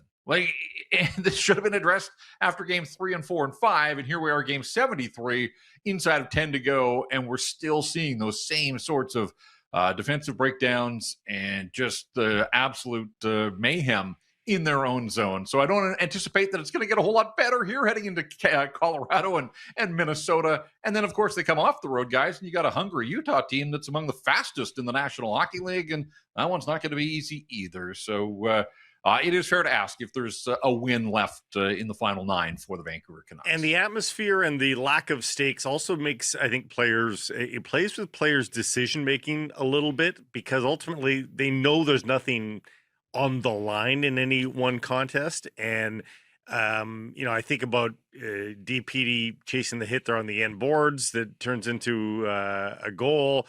I think of Zebouim in a second period power play where he looks spectacular, weaving through players. They gain the zone, and then he goes for a crazy diagonal pass down to the corner that was so low percentage. Passes picked off, and the Vegas Golden Knights are able to get the puck out of the zone and go the other way. I don't know that there's a lot of learning happening here when you're not in real stakes scenarios. It's difficult. Right. And so the play the kids movement, and I get it, and I think I'm part of it, but just simply putting them out there, use DPD and Mancini as an example. You play them together and they're just getting absolutely buried on every shift. That's not development. It's guys that are getting games played in the National Hockey League on the back of their hockey card or their Hockey DB page. But in terms of growth and development, Mancini's best game in a while was the other night in Calgary with Pierre-Olivier Joseph. And people wonder, why is Joseph playing at this stage? Well, if he's helping one of the other young guys develop, then there is value in that. But if you're throwing the two guys out there together, they're sinking stones, and development is not coming easily or quickly. So I get the play the kids thing, but the danger there is that you're throwing them in over their heads, and we're seeing that most nights right now. Mancini out-attempted 16-1 last night, DPD 14-1. And, Jeff, there's a question here about, are these guys NHL players? We certainly thought DPD was an NHL player, and if you still believe DPD is an NHL player, then I think you have to concurrently believe that Adam Foote in this system has to go to make that calculation going forward. Fair? Yeah, and I think too, and I've come around to this, and I wrote about this in the Canucksarmy mailbag on Monday. If people think, 4 of the building blocks are in place with all these young defensemen, this is going to be great moving forward. I think absolutely this club has to go out into free agency and find another veteran to insulate the young guys, but also to take some of the load off Filip Hronek and Marcus Paterson. It's clear that those guys can't do it alone. And I think for one more season, you need somebody to come in and play the role of Tyler Myers, essentially, even though you just parted with Tyler Myers. But I would look at a veteran guy, preferably a guy that maybe has a little edge to his game, because I think that's lacking throughout this lineup. And it's going to be difficult to attract free agents. It just is. They're dead last. They're not going anywhere right now. They don't have the bells and whistles that a lot of other franchises do. And if you say, well, overpay them, fine, but unrestricted free agents are going to get their money regardless. Like, I don't want to see ridiculous overpays, even as the cap goes up. But I just think it's abundantly clear in terms of growth and development for these young guys, rolling the four of them out again next season. Now, maybe there's a new head coach and it is a different system and a better structure, and that would help. But I still think that this club is going to have to bring in one more veteran just to sort of shoulder some of the load, because going with four young guys on a nightly basis, been pretty apparent here since the Olympic break that it's not the answer for the Vancouver Canucks. Who would have thought the loss of Ian Cole could be so dramatic? No, but it's true, right? Like, they should go get Ian Cole back. Okay, Evander Kane, a goal in his 1,000th game, other than a victory, probably how he drew it up right down to the tailored suit. Thoughts on Evander? I just think it's really cool. And I've been banging this drum that I know he's not everybody's favorite player. But 1,000 games in the NHL is 1,000 games in the National Hockey League, only 419 other skaters. Like, the league's been around for a while. There are a lot of guys that play in this league, and he became the 420th skater, 424th player with a couple of goaltenders in there to get to 1,000 games. And this is a guy who, didn't play in the regular season last year, would have got there a lot faster had he. I think we've seen a bit of an uptick in his play really in the second half of the season. The numbers aren't where he would like them to be. I think the trade deadline had to be a little bit of a rude awakening for him, that nobody around the league saw enough there that they thought they should part with a late draft pick and bring him in for a playoff push and a playoff run. So I don't know what his future is ultimately, but to open the scoring on a pretty goal, nice setup by Jake DeBrusk, I felt good for him. I just think it was a night to celebrate. And I do wonder a little about the ceremony that'll precede the game on Saturday in this environment with everything that's brewing around this hockey club. But it should be marked. It will be marked, and rightly so. So, I just felt good for him. I just thought, when he all is said and done for Evander Kane, absolutely, the 1,000th game was going to be a night he would remember, to top it off with a pretty goal to open the scoring. Hey, bonus for him. So hasn't been enough. He hasn't been nearly physical enough all season long. Maybe too much to expect at the age of 34, but for one night last night, certainly I thought he could feel pretty good about his effort and his performance. For sure. He's like the 30th oldest player in the NHL currently. He'll be 35 in training camp for whomever that is. I think there's certainly a non-zero chance. I don't think it's close to 50-50, but I think there's a non-zero chance that he accepts a very low amount to stay in Vancouver, because at 35, he doesn't feel like moving around the NHL and he would like to come back. Wait, is there? You think they're going to offer him a contract? Depending on what the number is. If he says I'll come back for $2 million next season, I think the Canucks consider that. I'm not advocating. I'm just saying I could see that happening. Yeah, I guess I've sort of moved on from the idea of him being back here next season. As I said, he hasn't been physical, and I think that was one of the things that they expected at the very least. If the offense was going to dry up or take a while because he didn't play all of last regular season, I still thought that there was hope that he could be aggressive, could be an initiator that would stand up for teammates and all those. And that part just hasn't been there. And again, at the age of 34, going on 35, it gets tough. I understand that. I get that part of it. But I go back to the trade deadline, and I think that spoke volumes. And so I wonder if he's a PTO candidate. It only takes one to offer him a contract. I get your line of thinking from his side that if there was a contract and he didn't have to up and move again, it probably would make sense on the family front for him. But if this team is when I just think of how much he has played and stood in the way of others getting opportunities in the top six, I don't have the appetite for that. And take Evander Kane out of the mix, just any veteran player at that stage of his career who's slowing down. If this team is all about development and growth and providing opportunities and those types of things. And again, we don't know who's going to be coaching. If Adam Foote came back, though, like, you just can't live in a world where Evander Kane is getting top 6 minutes on the regular. No. And I fear that would be the case. So I am curious to see how this goes here with the final 9 games now that he's reached the milestone. But my hunch is that he's not coming out of the lineup. I just think that he's been relatively productive here in the second half of the season. And it's not like there are a ton of guys that are pushing. Like, you can say, hey, give Hoaglander those minutes or Max Sasson those minutes, but that's all you're doing is giving it to them. It's not like they've earned that opportunity, because the times they've been in the lineup here really since the Olympic break, pretty darn underwhelming. So, yeah, I'm just kind of curious. I'm not saying that it won't happen, but he's certainly going to play the Saturday game because that's the ceremony night, right? You're not going to trot him out there in a suit, and so he'll be amazing on Saturday.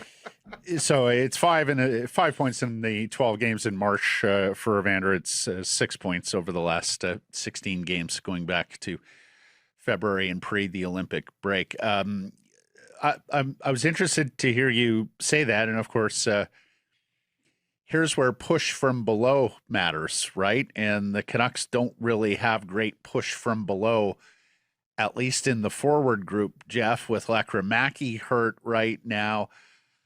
Okay, maybe you want to see Ty Mueller. He got a cup of coffee, a couple of games at the end of last year, and then you're into guys who have tried and failed, like Nils Oman and Arshdeep Bains. And I mean, unless you're going to give his boy Danila an opportunity. He's been red hot lately. At some point down the stretch. There is a little bit of push from below with the defense group, and namely Kudryavtsev. But yeah, the push from below isn't even here in terms of playing the kids. JPat. Right. And so 9 games to go here. I am starting to wonder if they are looking at this and saying, it has been such a slog for Manny down on the farm this year. What are we doing if we just call guys up from Abbotsford to stick them into NHL games that don't mean anything? It's not an environment to truly evaluate. Yeah. And meanwhile, you would be handcuffing Manny even that much more, especially if you've got designs on promoting him. Like, why would you do that? So I just wonder if they're just going to play out the course here, not use any of their call-ups.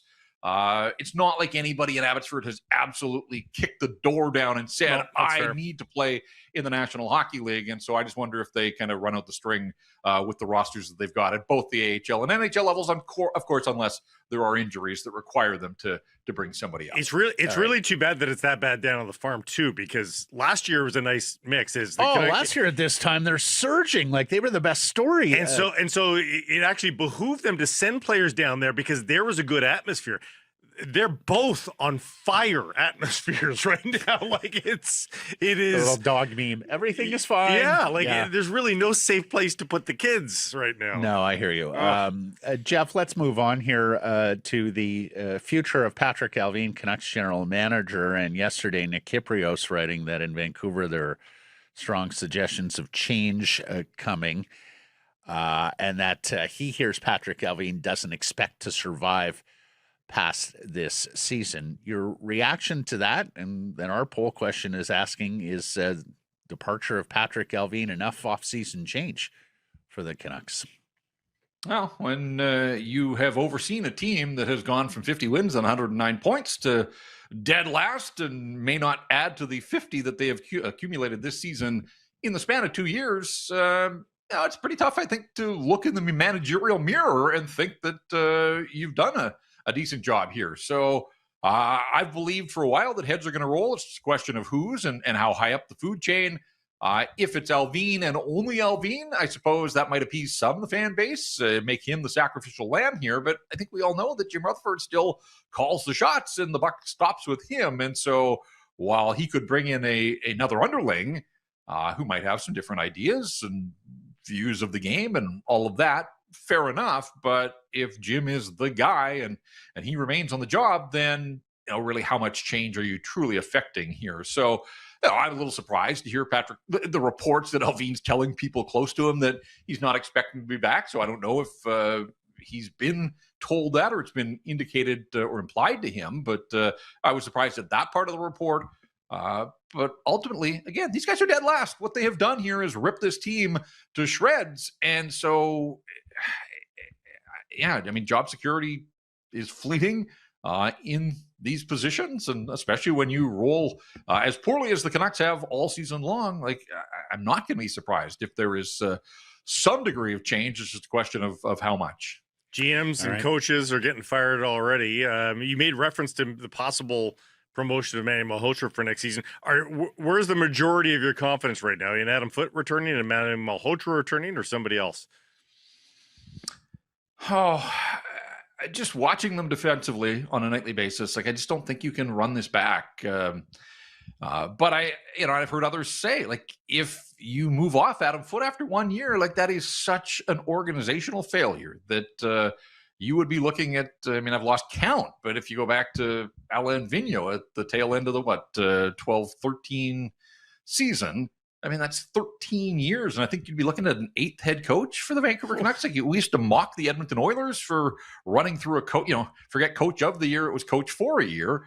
But I kind of think that's where you are with all of this. But again, if you're about developing the next wave of Vancouver Canucks, then I am concerned. And last week I was with Matt, and we talked about, are they developing players? Is there damage being done? Are you stunting the growth of some of these young players? And I think unquestionably you are. And so that alone has to give the organization pause here. When it comes to, and it's not just Adam Foote. I mean, it was a coaching staff that didn't have a ton of experience at the NHL level that was cobbled together here. The problem is they're all under contract, certainly beyond this year, and I think for the next couple of years. And so if you are cleaning out the coaching staff, you're replacing them probably with more experienced guys that in turn will cost more. And we know that the organization doesn't love to spend. And so you can say, hey, that should be the path you pursue here, but there are financial implications, and those come into play. We just know that as a matter of fact in all of this. So, yeah, I think a lot is up in the air here. But I guess, saying all that, there is a part of me that says if you're down at the bottom and the idea is to stay at the bottom for another year and you don't want to spend on a whole bunch of new coaches, maybe you ride it out for at least start next season with Adam Foote here. No. I mean, I think there is a world in which that. I think you're right, Jeff. In which that happens. I think you're right, Jeff, and that would only speak to further to the dysfunction of this organization. Lastly, our first time talking to you since this media credential and access matter with the Daily Hive. Your just thoughts on what's happened here. Today or yesterday, I guess last night, we learned that Trevor Beggs of the Daily Hive will not be re-credentialed. Yeah, and that is it's a shame. I think the biggest shame in all of this is that they chose the nuclear option when they didn't have to. And look, I've been caught on the wrong side of this operation and organization, so I wasn't publicly flogged through the streets of Yale Town the way Trevor was, and that part of it made no sense either. I wish there was some diplomacy, but diplomacy doesn't seem to be a concept that exists there. And so, look, I will say this, and I don't know that enough has been made of this. The Daily Hive made decisions. Without question, the Daily Hive is culpable in all of this. Like, not all of the work the Daily Hive does is clickbait, but there is an element of clickbait they're an online publication. They need people to click on their stories. The photo choice that they used, the headline, and I read the original story before it was taken down, but I haven't had access. I don't fully recall all of the wording in it, but clearly there was enough there that angered the Vancouver Canucks. And I think the Daily Hive has to own and wear some of that. I don't know who made the choices about the artwork, the headline. Ultimately, Trevor's name is the byline on the piece, and that's tough for him. But again, like what I know of Trevor, he's relatively young in the industry on the beat, but we've always had pleasant interactions. I'm not aware that this was like a third strike and you're out. Now, maybe there is more to the story, but it just feels like it went from 0 to 60 in for no reason. And to do it mid-game was a choice on the Canucks' part. And so, again, a lot that I didn't like and haven't liked through the years. And, I mean, it just feels like any of us that are around that team have our own stories. John Garrett, absolutely universally loved and brought humor and positivity to the broadcast when the team wasn't good, and somehow he was on the outs. And the panel on the intermissions, no editorial panels anymore on their television broadcasts. again, they're 32nd in the National Hockey League. Like, it comes with the territory that you have to accept some criticism. Now, that's one thing. Again, some lines are crossed. So in all of it, just disappointed that a colleague has lost his press pass for what I think could have been handled in back channels and closed doors, and given a chance to sit him down, ask some hard questions, explain, remind him that there are expectations that come with a press pass, all of that. But it didn't have to happen publicly, and it didn't have to get to this. But I said this on RinkWide last night, and I've said it before. For whatever reason, this organization only seems happy when it's fighting with people. And it just doesn't feel like the way I heard you guys yesterday. And I thought of a perfect example, because I think a lot of people sort of follow the workings of what we do. A lot of it maybe inside baseball here, whatever the case. There was a time, as you pointed out yesterday, where players were made available to all the outlets, not on a regular basis necessarily, but there was access that wasn't just in the locker room at the rink. And I thought last week their telethon was a perfect example of that. There was a point in time where they would flood the market with players or management, a full understanding on our part that the segment was being done to promote their brand and their telethon, and we accepted that. But in return, for a couple of questions about the telethon and the goodwill of the organization, you'd get a player for 15 minutes so you could chat hockey. Yep. And it was, scratch each other's back kind of situation. For whatever reason, they have gone away from that. And I just think they missed the boat entirely on these opportunities. And it's like, nope, this is our closed shop here. We're going to do it our way. And ultimately, it's a private business, but they are taking a beating this week. And in years gone by, when there have been a few of these flare-ups, they haven't been dead last. This one feels different, and it doesn't feel like it's going away. And part of it is because of where they sit in the standings, the frustration of this season, the fact that they reached a point where they had no other option but to put their captain up for auction. And that set a chain of events into motion here that has them now absolutely floundering at the bottom of the standings. So it has not been a good week for the Vancouver Canucks on the ice or off of it. And I just wish that they could make some better decisions here that would be good for their brand ultimately. And that's the part I don't understand in all of this. They just seem prepared to continue to do self-inflicted damage to the brand. And it makes no sense. But not a lot about this story, quite frankly, makes sense. And ultimately, a good young journalist right now is on the outs. And so that part of it is really unfortunate. Yeah. Jeff, well put. Thank you for this. We will catch up later in the week, my friend. Okay, guys. Thanks. Some price from the historic Wall Center in the Pacific Toyota Dealer Studio. Visit shoptoyota.ca. Visit your local Pacific Toyota dealer today. We're joined now by Canucksarmy writer Dave Hall, who, of course, covers prospects for Canucksarmy. And, we're talking prospects each and every day. We have made the pledge here, Dave. All we have is the kids. We're talking prospects each and every day on this program, the rest of the way out. So good to have you back on board, buddy. How are you? Oh, I'm great, thanks. Yeah, it's music to my ears. This is my time to shine here. So I'm happy. It's time to turn towards the youth movement. So absolutely, and you're doing fantastic work there. You want to follow him on X at Dave Hall 1289. We just finished up with Jeff, Dave, and we were bemoaning not quite the stiffest push from below in Abbotsford, but by all means, we stand to be corrected on that. As you size it up in the here and now, who in Abby deserves a look here in the National Hockey League? Well, look, Vancouver is, one game away from clinching the 32nd spot or, give or take. At this point, in my opinion, I just think, whether someone's pushing up or not, I think it's time to, reward your soldiers. And I don't think there's been any soldier more warranted than Ty Mueller. I mean, he's... for the most of the season, he's been their top point getter. He's their leading scorer. He's their go-to face-off guy, their go-to penalty killer.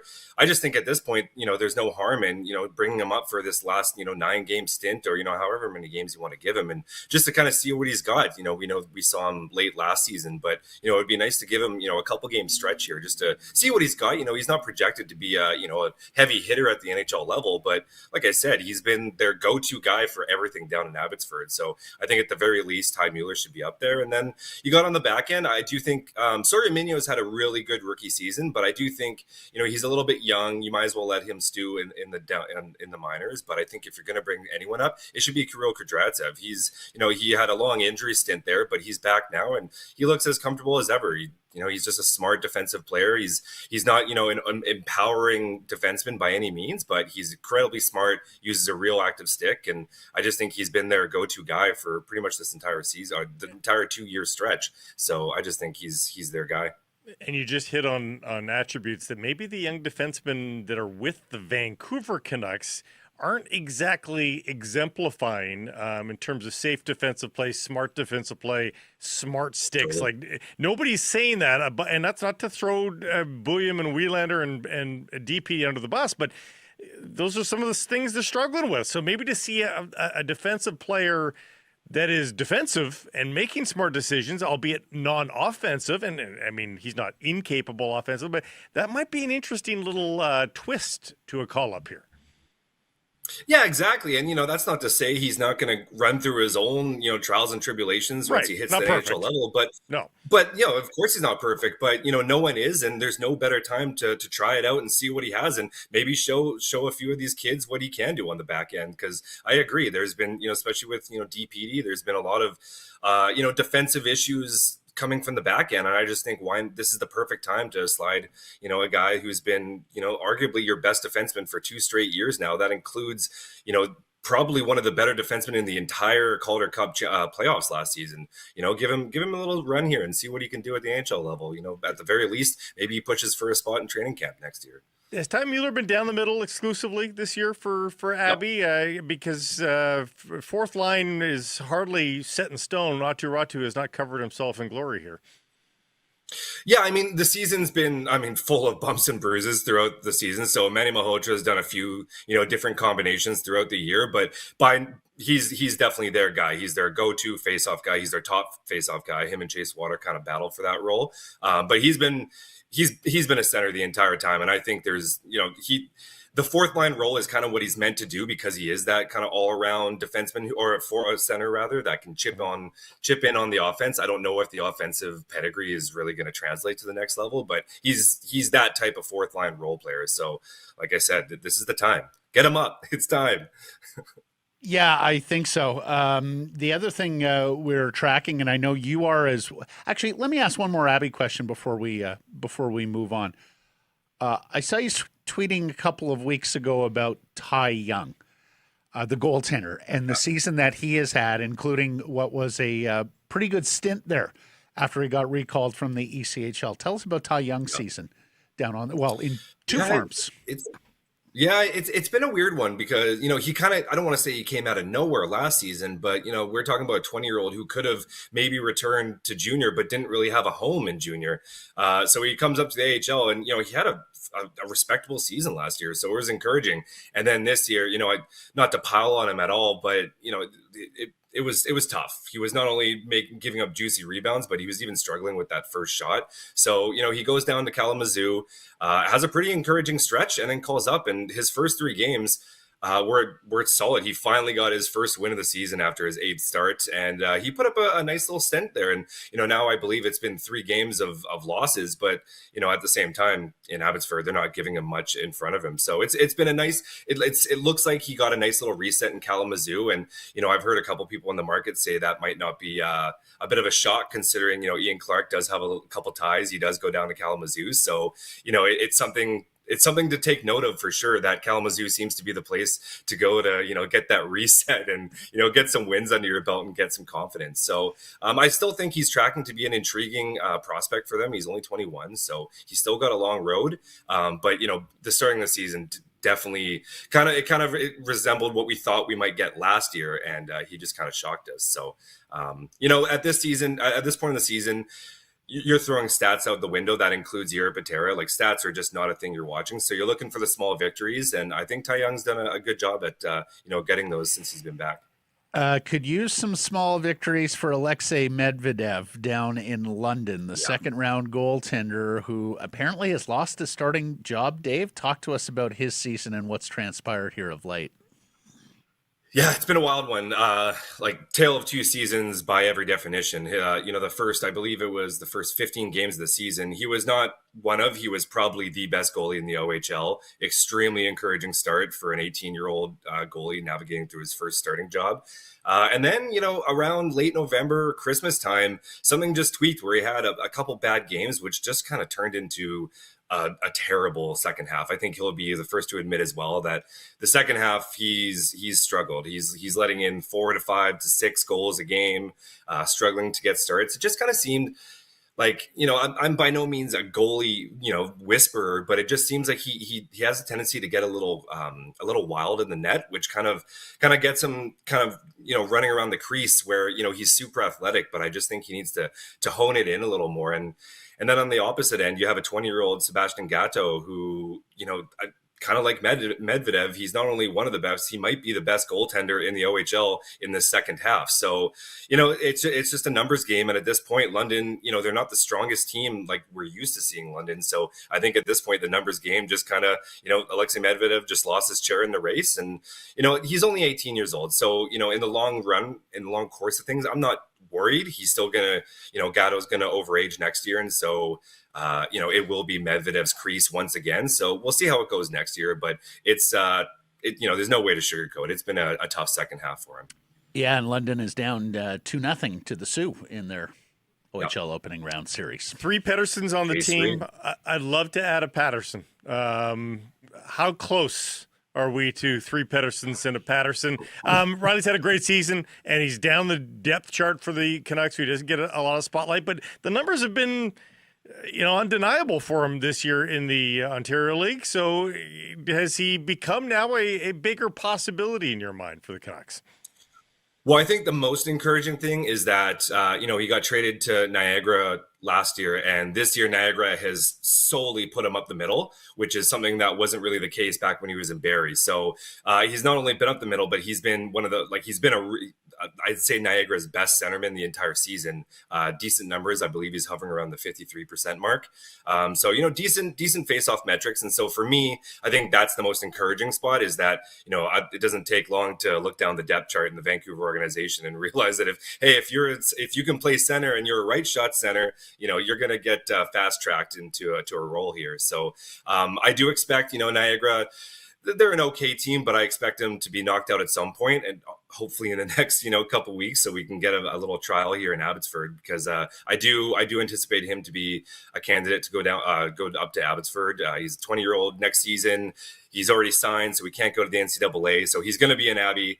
And, I don't know. I don't think you'll see him there next year. But depending on how it goes, I do think he's a viable candidate for, the 2008, 2009 season for at least a cup of coffee, in the kind of Ty Mueller era. It's been encouraging. I mean, there's a lot to take in with the CHL right now. Obviously, a lot of the top names have rushed off to the NCAA. So, it does get watered down a little bit, but, that's not to take away from his season. He's had a career year and 80 something points here. And by every account, he's been Niagara's go-to guy. I believe he leads all Niagara Ice Dogs in points by 24. So he's been their guy, whether it's penalty kill, power play, even strength, he's their go-to guy. So I think it was an encouraging year, and definitely something we'll take a look at in Abbotsford next year. Yeah, and they're 1-1 in their series. Gabriel Chirot, as however he pronounces it, was voted one of the hardest workers in the Ontario Hockey League by OHL coaches. He's with the juggernaut Kitchener Rangers, who were the best team in their conference and up 2-0 in their playoff series. What can you tell us about Chirot? Yeah, I mean, that award just kind of sums up his game perfectly. He's one of those kids that if you're going to make a bet on a late round pick, it's probably going to be Gabe Chirot. And, it's interesting. He was a player out of prospect camp that I kind of ranted and raved about that, keep an eye on him. Like, yes, he's a late round pick, but he's got some jam in his game, and he's willing to put in the work. And, by all accounts, Vancouver seemed to agree because they signed him right out of camp, which isn't all that, it doesn't happen every year with a 6th round pick, out of the OHL. So, they believe in him as well. And that's just kind of what he brings. He's kind of he's basically your prototypical third line player. He's willing to go in the corners. He's willing to muck it up everywhere, and he's got a decent shot. And he was actually putting up good counting stats before he got traded. He was basically one of Brampton's go-to guys. And then once he got traded to Kitchener, it was a little odd because he was still being put in a top 6 role in a high-flying Kitchener team, and it just never really seemed to work out. So now he's back in his usual role as, a third-line grinder. So I don't think the counting stats are going to be nearly as high as we saw earlier in the season. But by all accounts, he's just one of those guys, as I said, that you're just kind of willing to make bets on to, at least carve out an AHL role at some point as, a middle 6 kind of meat grinder type of style who, has some intriguing tangibles as a potential NHL bottom 6 guy down the middle. And if do you have an OHL question? Well, I was going to ask about Kieran Dervin and Parker Alcos do that, sure. with Kelowna, a Port Moody kid who's playing with Kelowna, the Rockets in the WHL playoffs. Asking about them, Dave, because as you mentioned, like Sherratt, Paterson are signed, so they can't go to the NCAA. Would it be Dervin and Alcos, the two guys who NCAA programs would be looking at and hoping to grab for next season? Yeah, so Dervin's committed to Penn State. So, if Gavin McKenna is back, he'll be with them. That's going to be a real one. I still find Kieran Dervin's a bit of a tough one to tab. He's got some offensive skill, although it's not his technical rookie season. He's only 18 and it is his first full season, and he put up some good numbers. He shows some offensive flash, good shot, decent hands. Obviously there's a lot to be done in the physical nature of things. I think he's got some work, which is why Penn State might be the perfect environment to him. That's one great thing about this new avenue is that, it gives these kind of, smaller statured players some time to really grow in the gym and hit the weights and hopefully add that kind of element to his game. But he's an intriguing player. And as a third round pick, you might have been looking for a little more, but I just think there is an intriguing offensive element that I'm really excited to see at the NCAA level. And then over with Parker Alcos, he's committed. He's not officially committed, but according to his Instagram, he's committing to Quinnipiac, so he'll be in the NCAA next year as well. Some late season additions to the Abby Canucks, small sample sizes, but 2 NCAA free agent additions in Shimmick and Brimmer. Shimmick with some good stats, 5 points in 7 games. Mm-hmm. And there's even the late trade addition of Jack Thompson, who's above a point per game as a right shot defenseman. And he was decent for the San Jose Sharks last year with 10 points in 30 games. Are there players there out of those 3 that you've seen? Well, Jack Thompson, I talk Kirill Kudryavtsev only because I do believe that, if you're going to give someone a look, it should be, a guy that you've kind of homegrown and, tried and true. I think you should give it to Kirill Kudryavtsev. But Jack Thompson's putting up one hell of a case to not only get a call up, but also probably push for a spot next year in training camp. He's brought a level of, kind of, I guess, veteran. He's still young, but he's kind of brings that veteran presence with a little more offensive pedigree than we're used to. He was traded for Jet Wu, who's obviously, he's the guy, the veteran gritty presence, but Jack Thompson brings a bit of a dynamic element that they just didn't have on that back end. He's now their go-to power play guy.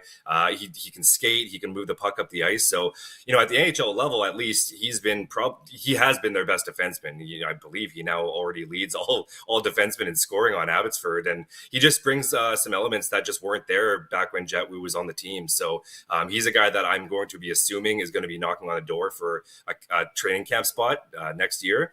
And as far as Shimmick, he's a player that I did have on my NCAA targets list, and he's brought everything that I thought he would. He's got good stats, but I think he's done a lot better than the stats even show. He just brings a bit of an offensive dynamic to element to that top line. Like right out the gate, he's been given top line minutes, top power play minutes. Like obviously Manny Malhotra agrees and sees something there because he's just got vision as well with a player like Arshdeep Bains. They've been working really well together, and he's kind of found a home below the goal line, especially on the power play there, where all of his 5 assists have been primary and basically been identical, finding that player in the bumper spot. So he's just brought it's interesting that he only grabbed an AHL contract, so he's obviously going to be with Abbotsford next year, but he is a player that I'd keep your eyes on next year to be a top threat on Abbotsford's top 6. Fair enough. And we read your college free agent list, referred to it a fair bit, and of course still Still some college teams playing, so still some signings to come. And we're still looking for those Dartmouth kids, Dave. Unless, did any of the Dartmouth kids sign yet? Not the two that I'm hoping for. Okay. So Hayden Stavroff and Hank Cleaves are still available. I have heard some rumors, all unconfirmed rumors, that Stavroff might return back to school.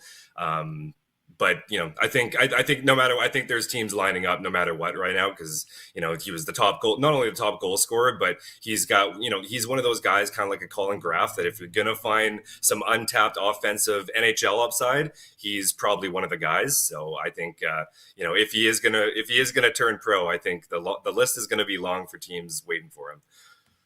Yeah, and Stavroff, we should mention, because he spent a couple of seasons in the BCHL. Yeah. Way back when.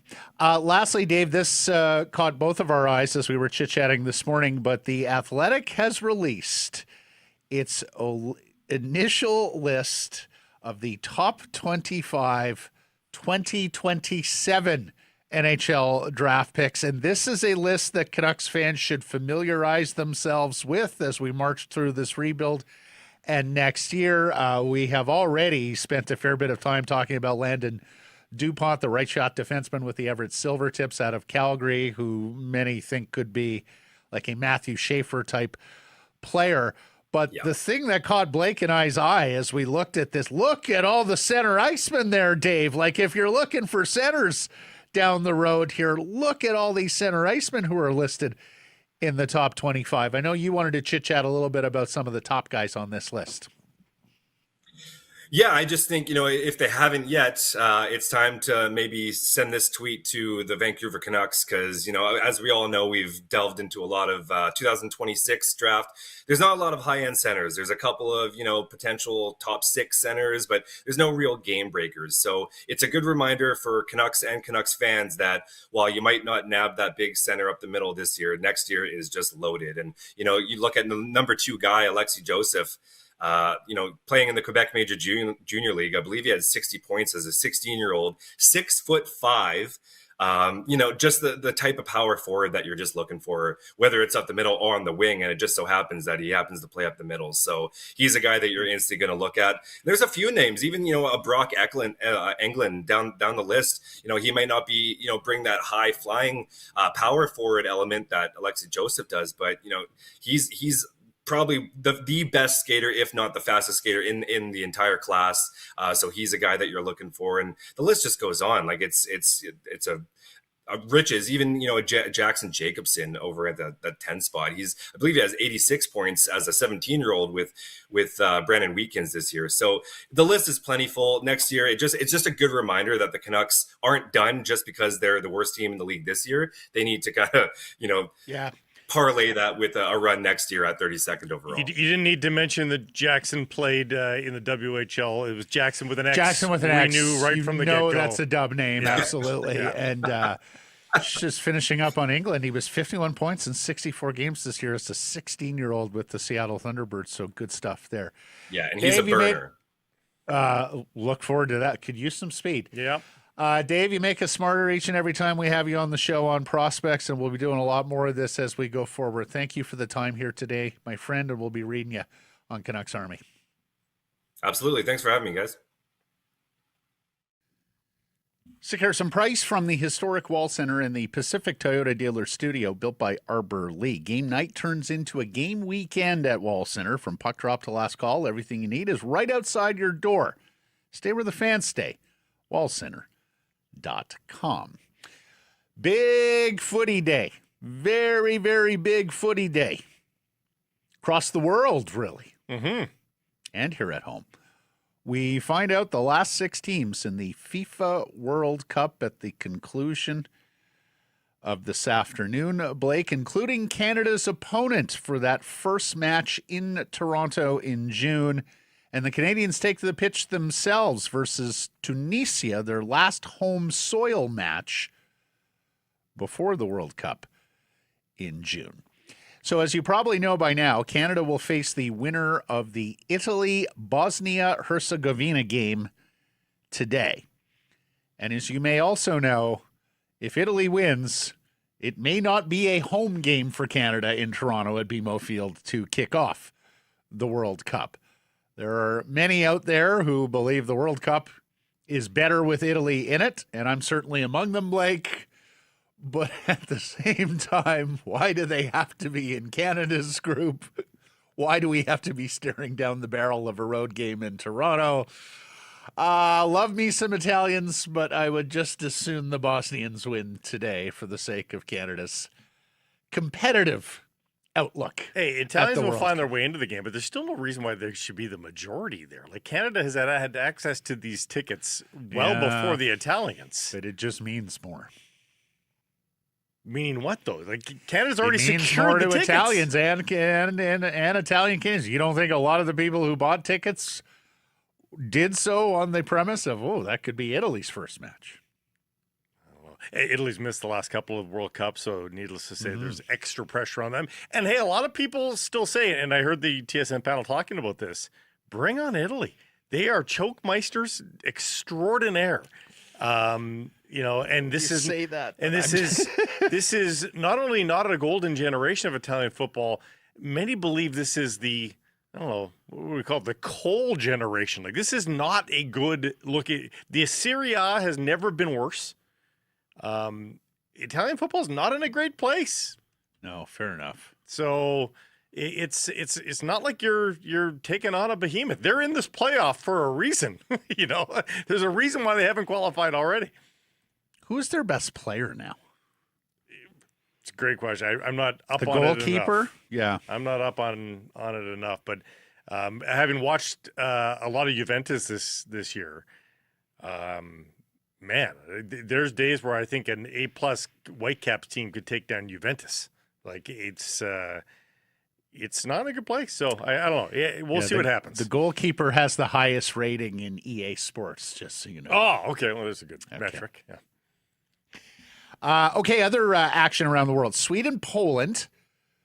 The winner joins Group F with the Netherlands, Japan, and Tunisia. The Turkey-Kosovo winner joins Group D with the United States, Paraguay, and Australia. And one of those games comes here. That is correct. Australia plays here. And the Czech-Denmark winner, Czechia, that's going to be a multi-year project for me. Czechia-Denmark winner joins Group A with Mexico, South Africa, and Korea. That's the European side of the qualifying and the final burst. Then the world side, you have Jamaica and Congo, with the winner joining the Portugal, Uzbekistan, Colombia group, Group K, and then Iraq and Bolivia, with the winner joining France, Senegal, and Norway in Group I. We have so many groups, we're down to Group I. Arguably, Jamaica's still alive. I forgot that part. There's another CONCACAF team here that has a chance to go to the World Cup with one win. Matthew Shinetti of TSN doing some reporting with Jesse Marsh, the head coach of the Canadian men's national team, who confirms ex-Whitecap Maxime Crépeau will start in goal tonight. Ishmael Kone will also start. Tani Olaweshi, how do you say his name? Olaweshi. Yes, and Vancouver Whitecap center back Ralph Priso, although he may not play center back for Canada. Liam Miller will start as well. I would bet Ralph plays as a center back. I hope so. Yeah. He's done well there and earned his first official senior international cap on Saturday in that 2-2 draw against Iceland. We had him on the show. They've also said that they do think there'll be some minutes for Bim Peppel. Ah, yes. To make his Canadian debut. This is the scoring sensation in the third division of English football. He has been undeniable, just filling the nets for Well, he's the most prolific Canadian club scorer this soccer season. Right now, yes. The baseball season isn't a week old, but some big stories already for the Jays and Mariners. Last night at Rogers Center, Korean League import Cody Ponce, a free agent making his return to Major League Baseball after spending some time overseas and dominating the Korean League last year. He was in high demand as a free agent this winter. He lasts just 2 1/3 innings. He has to be carted off the field after attempting to field a ground ball falling to the ground with an apparent knee or hamstring injury. It looked like a hyperextension. Looked like the Ryan Gauld injury, jamming his knee back is what it looked like. The Jays get throttled 14-5 by Colorado. They're forced to use backup catcher Tyler Heineman on the mound. John Schneider says he thinks he's okay bullpen-wise today because a lot of guys had to pitch last night. He's a little more concerned about Wednesday. Needless to say, we'll see if a roster move is made there. Rotation getting a little thin, too, as Keegan Matheson notes. Trey Savage and Jose Barrios are well ahead of Shane Bieber in terms of a return to play, but he thinks they still need a couple of weeks at minimum. At AAA, you have the Canadian/Irish/Slovakian Adam Mako, the former Vancouver Canadian. He pitched for Canada in the World Baseball Classic. Lazaro Estrada, we also saw him in Vancouver. They're on the 40-man roster and are starting pitchers by trade. They also have a reliever down there, Chase Lee, who is apparently an option for 2 innings or 2 innings plus if they need to go to bullpen games already with that rotation. An optimistic weekend. All that positivity. And in 24 hours, you can go, holy crap, what are they going to do? And it's not like you even want Max Scherzer to go 7 innings tonight. Ideally, you want him to be a little bit more preserved. What did we ever do when starting rotations were just 5 guys, right? Yeah. Like, we're not too far removed to you set your starting rotation of 5 guys, and then you had to call guys up from the minors. Now you sign like 6, 7, 8 starting pitchers knowing injuries are coming. Well, Matt, and yet still we're running out of starting pitchers. Even the 5-man rotation, it was kind of progressive for a bit. I mean, they're going 6, and some teams go 6. But there was 4-man rotations. Yeah, no, I remember. 40 years ago. I remember. And then the Mariners, who are taking a very big swing here. They are committing to top prospect Colt Emerson before he even plays a Major League Baseball game. They are in agreement on a 8-year, $95 million contract extension, according to reporter Robert Murray. The deal includes a 9th-year club option, full no-trade clause, escalators that can bring it north of $130 million. He is the Mariners' top prospect. He has been for a while. He's an infielder, a shortstop. Some people think he'll play third base in the majors, first-round pick. He's got all the pedigree. But they just handed him $100 million, Blake, before even seeing him take a major league at-bat. And look, it's a little on trend for baseball teams now, and it's our old friend Alex Anthopoulos who started this down in Atlanta, to locking up the young future stars early to try and save yourself from the $500 million, $750 million contract that the likes of Soto and Ohtani and to a lesser extent Vladdy Guerrero get. And I understand that, but holy cow, could you imagine going to the owner and saying, so we want to give this guy $100 million. And the owner says, oh, who is it? Well, it's our top prospect. He hasn't played yet in the bigs. Yeah, you got to be right. You got to be right. You got to be right. And the Vancouver Canadians and Toronto Blue Jays have announced the roster that will start the season at the Nat. Season opener Friday at Tri-City. Home opener 1 week from today, 7 p.m. versus Eugene at Nat Bailey Stadium. Of course, celebrating 75 years of the ballpark. Lots of bells and whistles and lots of nostalgia this year as we look back on this community asset for the city of Vancouver. Encourage you to get your tickets, 604-872-5232 or CanadiansBaseball.com. So the roster is out, and Blake, Arjun Namala is back. The shortstop was deemed to have not graduated the high A level last season. He played the entire time here at age 19. He remains a top prospect. He remains young for the Northwest League. I'm sure he's not entirely delighted because you like to go year by year up the minor league ladder. But he also knows where he went wrong last year. So there was some maturation that was needed. And I'm sure that if he shows all that and shows numbers early this year, he probably won't last long. I saw Tyler Zickel did an interview with him down in Dunedin. He seemed in great spirits. Of course, Nat Bailey is not an easy hitting environment, particularly in the cold weather, but it was Namala got off to the great start last year and then faded down the stretch. Anyways, Major League Baseball has him still as the Jays' number 3 overall prospect. But the news here surrounds the number 4 overall prospect, Johnny King, who has also been assigned to the Seas. He's a 3rd-round draft pick, left-handed pitcher in the 2024 draft out of Naples, Florida, big fella. He struck out 105 hitters in just 61 innings last year in his pro debut. He is one of the most exciting left-handed pitching prospects in all of baseball, so we'll see him right from the jump. Edward Duran is back at catcher, the club's number 19 prospect.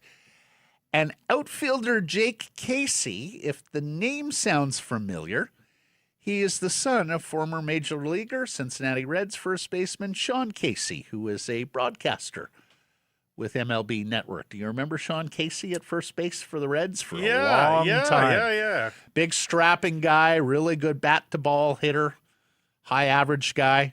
Nickname was the Mayor. He was beloved in the city of Cincinnati. He always had a nice word or two for someone who made their way down to first base. You know, that sort of Vladdy Guerrero vibe of making them feel welcome when they get to first base. Anyways, so I imagine we'll see Papa at the ballpark at some point later this season as he checks in on his son, Jake. Let's get to the results of yesterday's poll question. We asked you if granted one wish for the Canucks, what would it be? Ownership change, successful rebuild, or other? The people said ownership change.